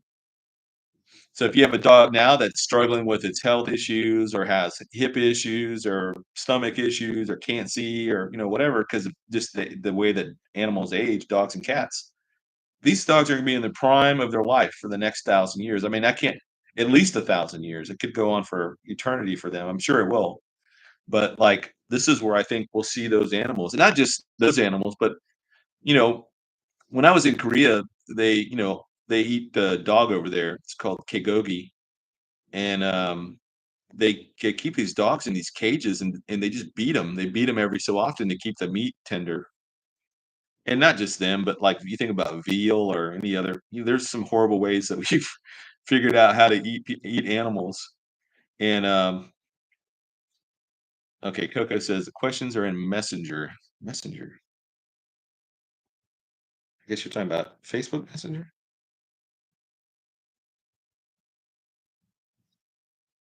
But, uh, animals will be at a perfect peace. We'll be at perfect peace with nature. We won't have hurricanes, we won't have tornadoes, we won't have floods, we won't have wildfires, we won't have scorching summers, we won't have Arctic winters.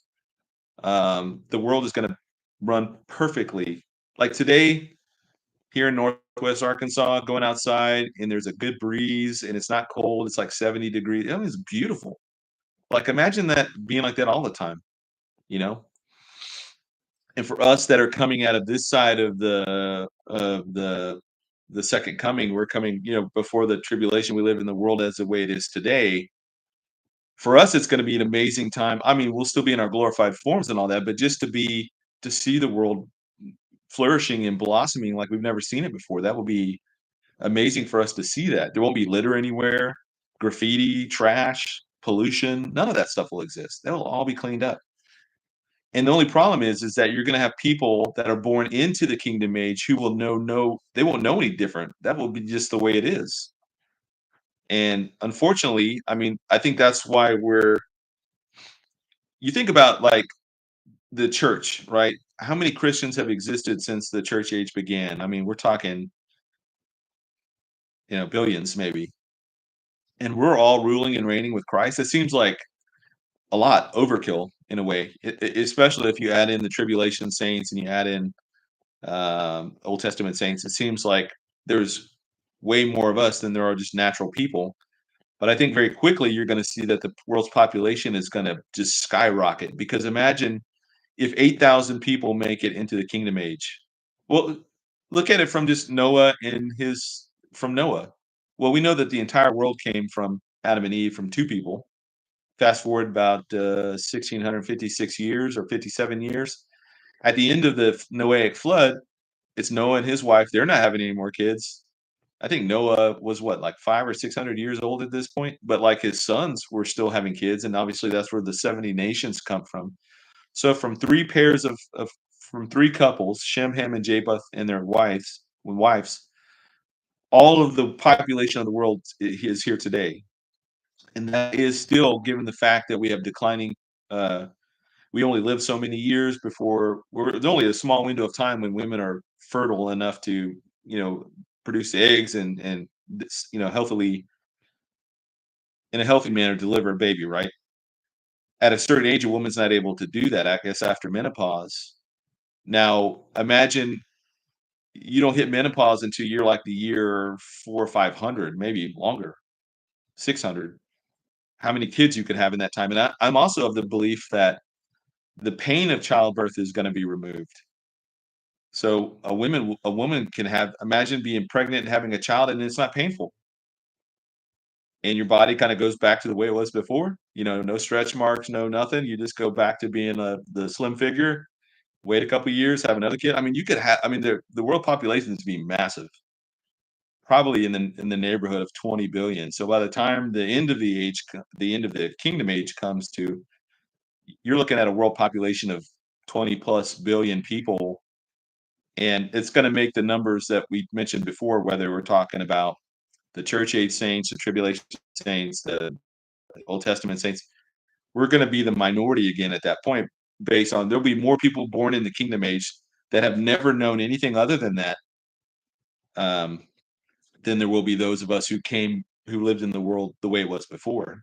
So for me, um, that's the that's why there's so many of us, and it might seem like overkill at front, but the back end of it, we're going to be the minority again because there's so many people. Coco, you said it was in the messenger. You're talking about Yahoo Messenger? Oh, I see it. Never mind. Riri.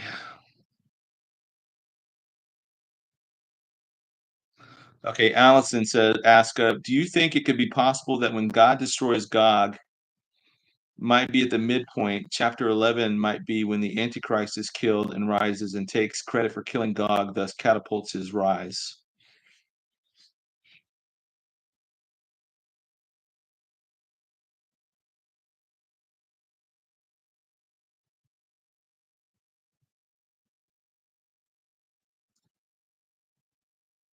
I think that, I mean, it's certainly possible. The only timing issue I have with this is that the people burning weapons for 7 years. I just don't see them burning the weapons inside of the kingdom age if you're at the midpoint, because they do it for 7 years. So I don't know. That 7 years kind of throws everything into disarray because it doesn't seem to fit with any other time. So I personally don't see it happening that late. Um, but a question from Peter McKillop. Before he before he died, I followed Tom Horn. What is your opinion about Tom Horn's vision that the asteroid Apophis will hit Earth April 13th, 2029, in fulfillment of Revelation 8:8? Certainly possible. I mean, Tom Horn was a genius when it came to that kind of stuff. Like he really knew his stuff, and um, it certainly fits within the time frame. As you know, from where we are today, that's 5 years from today. I'm leaning. I look at summer 2025 as kind of my high watch time, and I don't want to say high watch time, but that's kind of when I kind of think it's going to happen. But we can move into 2026, 2027, and still be here. And then I don't know how that. I don't know if I would tie that Apophis necessarily to um, Revelation 8:8. So again, it all depends on the rapture. Like, when does the rapture happen? Everybody wants to know that. Okay. Question: reading the Word with Mrs. G. What is your opinion on the Kohen praying on the Temple Mount? Implications, ramifications. I am of the firm belief that if you look over the last 127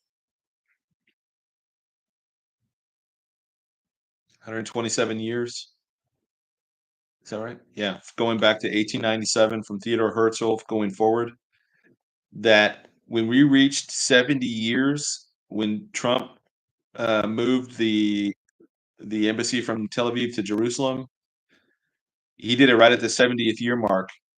I think at that point there had been 40 years that they had been trying land for peace. That started in 1977 at the Camp David Accords, and it's not worked. It has not worked. It's done nothing but give the Jewish people, the Arabs, and everybody else there misery because it's been nonstop fighting. And that's 40 years. And 40 years, when you look at the Bible, is always synonymous with testing or judgment, um, a time of trials. Whether you're talking about it rained 40 days and 40 nights, and in the flood, the Exodus being 40 years, or they're being in the wilderness for 40 years, Jesus testing in the wilderness for 40 days, 40 nights.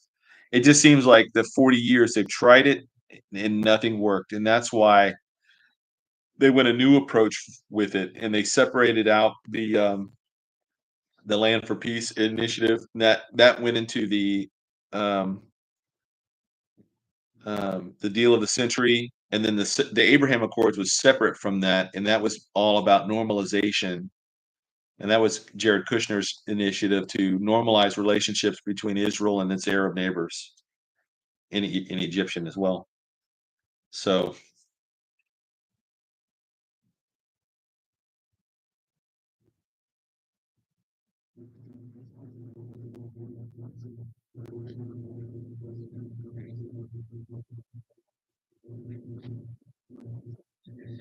Donna C asked, question: in your opinion, who do you think the real ark is accessible? Does someone know where it is, and when will it be exposed? Well, we know here in Revelation 11 that it's exposed, and the real one is exposed in heaven, in the real temple. But there was some talk about, and there's some intrigue around the Ark of the Covenant that was at Mar-a-Lago, put on display there as it being the real one. And they're telling everybody that it's a replica, but in reality it's real. So they're hiding it in plain sight. And I think that has some validity. People have asked, well, how can people approach it or touch it if it's the real ark? When Christ was crucified, and the veil that separated the Holy of Holies from the rest of the temple, when that was torn in two, I think it signified the end of any of the power that was associated with those particular items. The Holy of Holies room, was no longer. If you walked in there after the fact, you wouldn't be struck dead. But where if you did it beforehand, you would be struck dead. So when we saw we get this idea that the ark is a weapon of mass destruction from Raiders of the Lost Ark, which gets it from the Bible. But during the time when the Jews were supposed to have it, the Israelites were supposed to have it, and they had a temple, and they had it all. Everything, the system was all working, and that's what allowed that ark to be a weapon of mass destruction, among other things. But this time now, there's no temple, there's no temple system, sacrifice, none of those things exist. So it stands to reason that if that really was the Ark of the Covenant, that they're hiding it in plain sight, they're hiding it from people by telling it's just a replica. Um, there may not be any power associated with it, supernatural power, because God is the one that gives that thing power, right? And He's got the real one in heaven, and He gave that one specifically. Had the Jewish people, the Israelites, build it according to the instructions that were given to them in Exodus, to carry before them, in battle, and they'd be victorious as long as they were in a right relationship with God as a people. And that obviously went back and forth throughout their history, even to the point that the ark was captured by the Philistines and so on and so forth. So it it could be the real one. But from everything I've heard, they know. Well, let me put it this way: there's many rabbi that in Israel that claim to know where it is. They claim that it's under the Temple Mount now, in some place that Solomon must have built chambers underneath the Temple Mount, and it was a place that they could hide it. I don't think it's hidden anywhere else. I don't think it's buried in Egypt or in Ethiopia or any of those other places. I think it's in Jerusalem still. And if Solomon, the Bible talks about how he was the wisest man on that's ever lived. If he were a wise man, then stands to reason he would have thought through all the ramifications of, okay, after me, I'm going to have sons, and their rules are going to be their rule. The time that they're in power is going to be lesser than mine, and then eventually they're going to be conquered by somebody. And maybe we should build this places that we can secure these items forever for perpetuity and not get taken by any other groups like the Philistines or anybody else that had done it in the past. So I think that the Solomon has built down into the Temple Mount to some chamber that apparently these rabbis claim to know where it is. So it's either the one that's out being floated today as a replica and it's a real deal, or it's still under the Temple Mount somewhere in some room that Solomon built and hid for the right time for it to be revealed.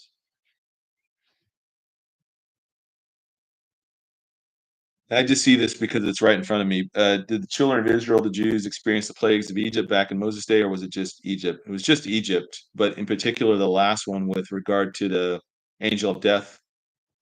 If you were in, you had to you had to put the blood over your doorpost in order for the. I don't know if every Jew did that. I'm assuming they did, um, but it seems like that only impacted the Egyptian people or the non-Jew, the non-Israelite folks that were there in Egypt at the time.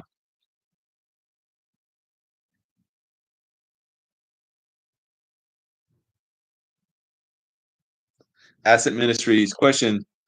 I do not see where all Revelation is mentioned as being 7 years. I think it's possible that some or most of all the seals happen before Daniel 7 weeks begins. Let's see. I think I answered this already, but so we know that the 7 years comes from Daniel 9:27, which comes from the greater 490 years, and it's the last year, the last week of years.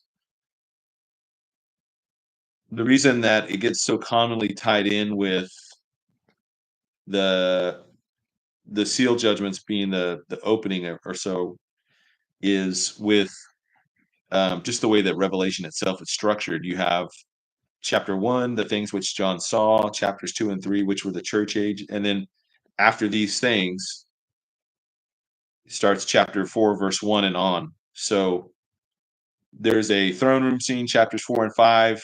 It seems to me to indicate a gap in time, but the one thing that I mentioned before when we were in chapter 6 was I guess it all depends on whether or not you think that the rider on the white horse is the beast system or if it's the individual that rises up inside of that system. Because you have the beast kingdom, which is going to be a global system, 7 heads, 10 horns, 10 crowns on the horns. And that indicates the governmental structure, power structures in the world in that time. And the symbolism that we see in Revelation 13 is the same symbolism we get from Revelation or from Daniel. I think it's Daniel 8, which gets it's the same symbolism that's from Daniel 2.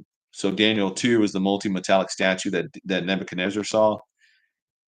He's looking at it from man's perspective. The animals, the chimeras, hybrids, whatever you want to call them, that we see in Daniel 8, that's from God's perspective. They're just wild beasts, fit for nothing but destruction. But they're these systems that rule in place, and they span out over centuries. And we've been in the legs of iron being the legs of that being one of the Roman Empire, right? They were the fourth major kingdom that came. We've seen the Roman Empire has morphed over the last 2 millennia. It went from being an imperial empire with the Caesar at the helm to being just one leg, the Byzantine Empire, that eventually uh, ruled on until about the 1400s, but it was a fraction of it was a shadow of its former empire. And then the left leg kind of got revived back in the 800s with the revival of the Holy Roman Empire. And out of the Holy Roman Empire, you have the birth of the nation states that would come out of there: England, France, Spain, Portugal, etc. Germany have been in this kind of fractured existence since then. And then in the last, we're I think Tyler's talked about this a lot, but we're in the ankles moving now into the feet, into the toes. And so um, if I were to speculate anything, I think we're in the like the little veiny parts on the top part of your toe, right above your, what they call them, your metacarpals or whatever, the bones in the top of your foot. We're kind of in that area right now, and we're right about to go into the ten toes, and however those are fractured out, we don't know.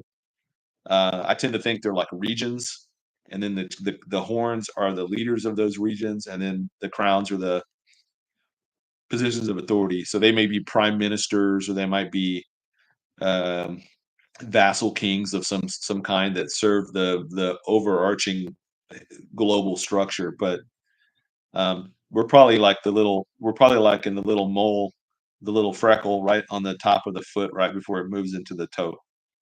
So tarsals are toes, carpals are fingers. Tarsals are toes, carpals are fingers. Yeah, metatarsals. Does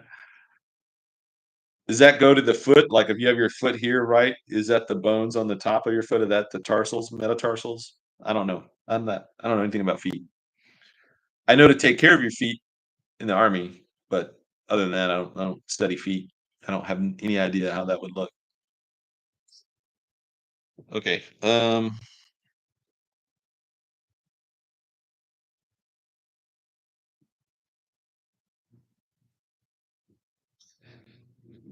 Berlin Haas, question.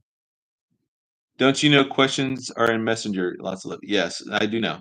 Questions from Allison. Okay, Messenger. Amy Potter, question. Do you think Isaiah 26:20 applies to the rapture? That's the come hide yourself for a little while. I kind of think it does. Um, let's read it.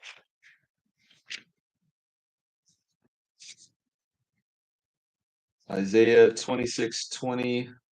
Oh man, I opened right to it. Um,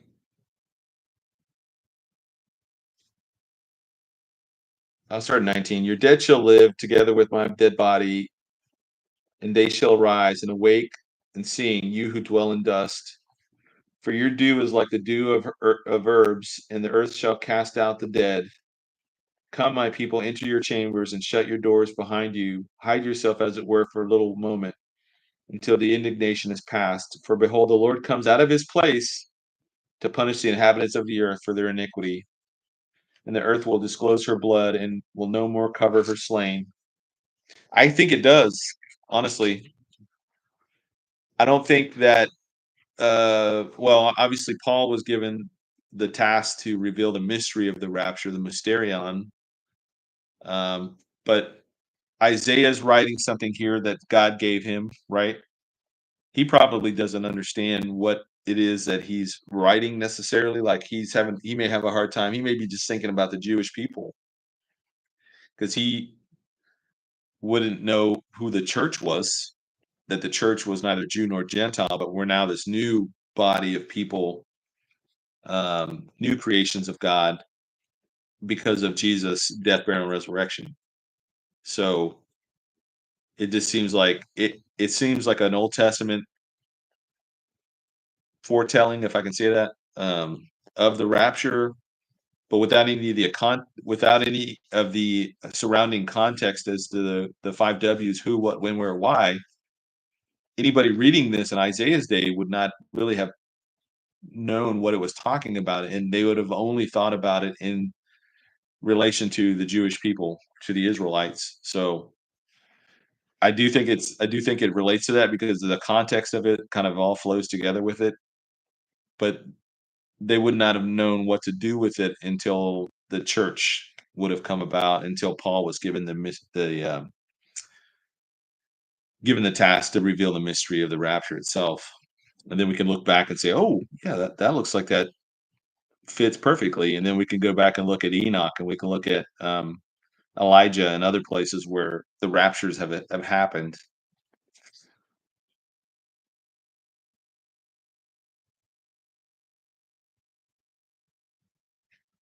This is from Tony Den Demar Tony De Marinis? De Marinis? Demarinis? Did I say that right? Demarinis? What days, times do you go live with these teachings? Thanks. Everybody's telling me it's a messenger. I got it now. I got it. So the Revelation Bible studies are Wednesday nights and Friday nights, and I've saved them all to my channel. You can just go. It's on its own playlist. You can go back and start at the very first one and go from there. But Wednesday and Fridays until we're done.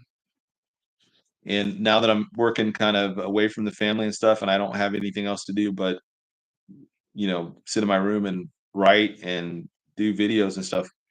For me, it's just like I'm gonna try and get this done before the end of November. That way, when I do go back home, if I'm done early and I'm leaving in December to go back home, then I can devote my time to the family and to the kids, and this will already be up there. I will try and make sure I'm trying to get this converted over so that I can get it all over to Rumble as well. I've got to go through and download everything and just upload it up to Rumble, which is painful. But thank you, Amy. Uh, thank you very much. I appreciate that. Um, let's see. That was all the questions that were in the messenger.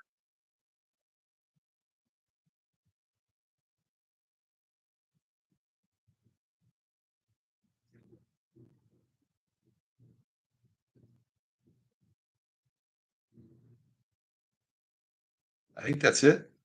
Hey, that's pretty good. 2 hours, and I mean Revelation 11 is a pretty long chapter. Um,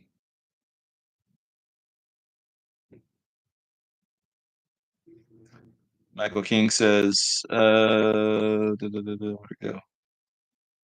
I came to this thought recently that even the Israel, the remnant, aren't believers until the end. So again, the words Jesus spoke about finding faith when he returns make sense to me. Yeah, yeah. I mean, the fullness of the Gentiles is not going to happen. Let me read that. There's two passages that kind of that deal with this: Luke 21 and then Romans 11.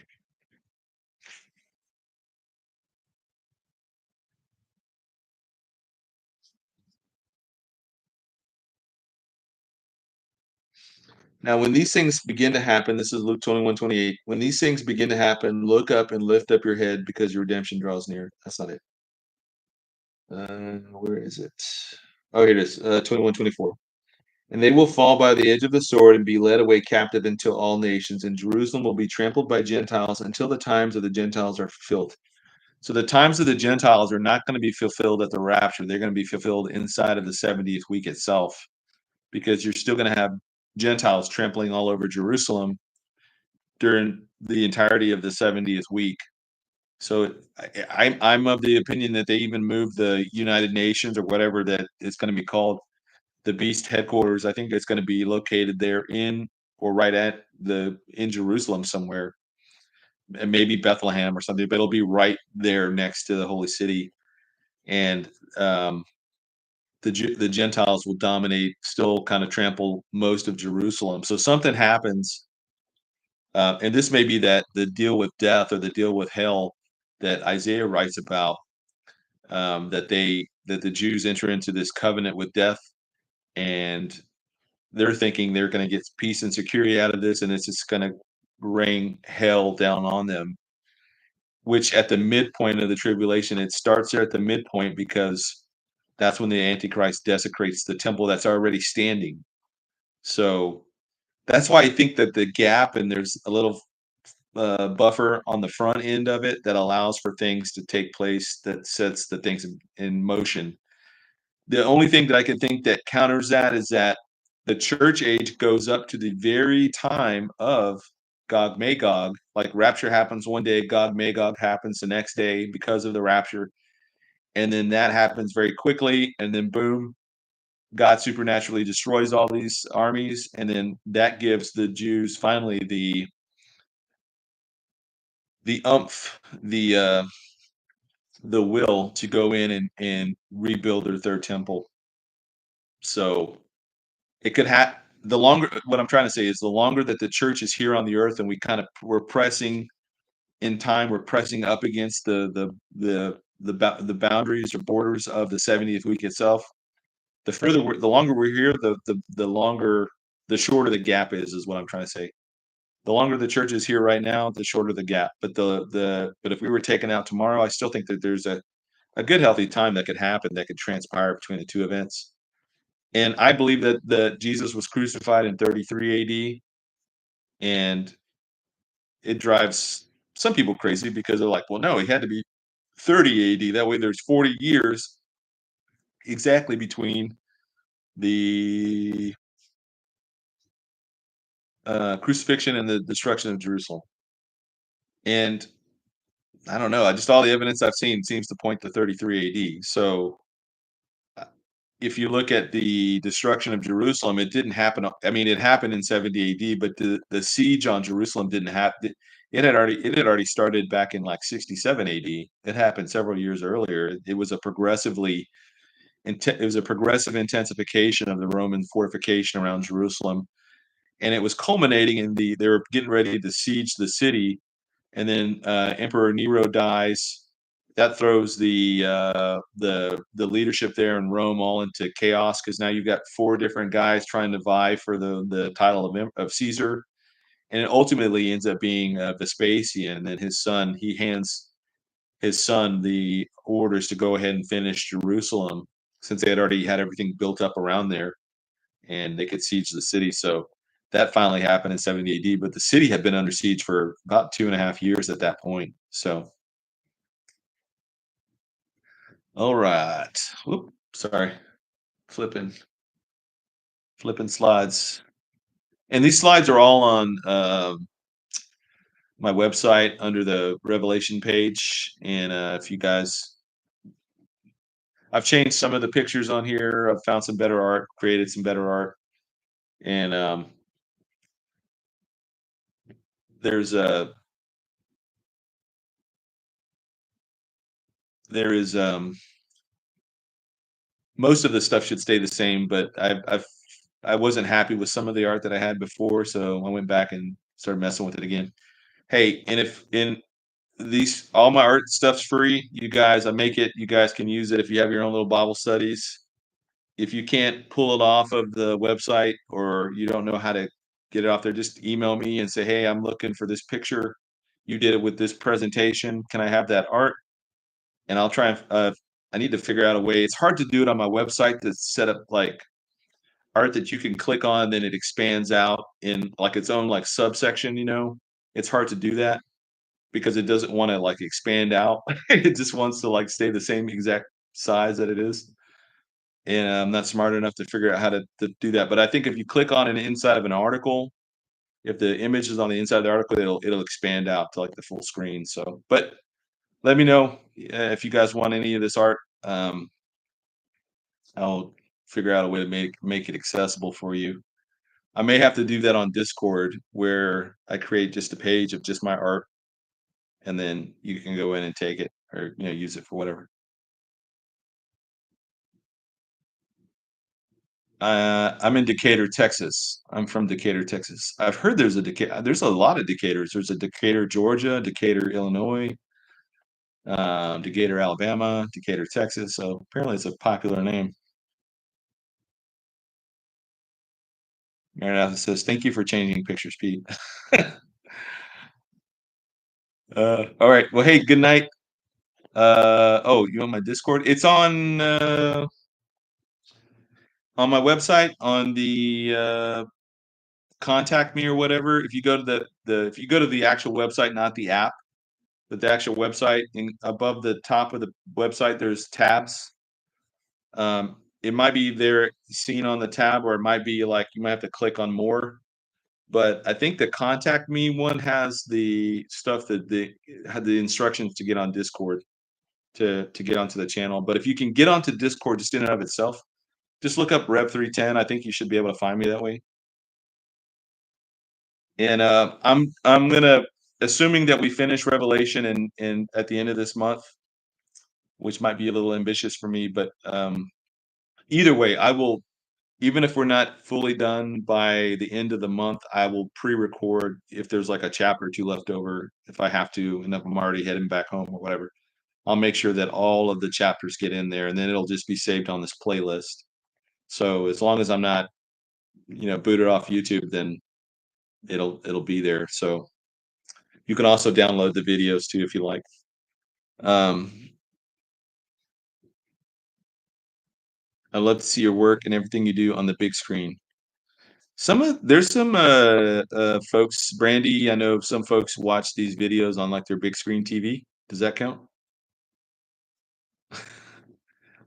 I'm looking at a little box like this big at that, and then I have the chat over here. So yeah, I mean,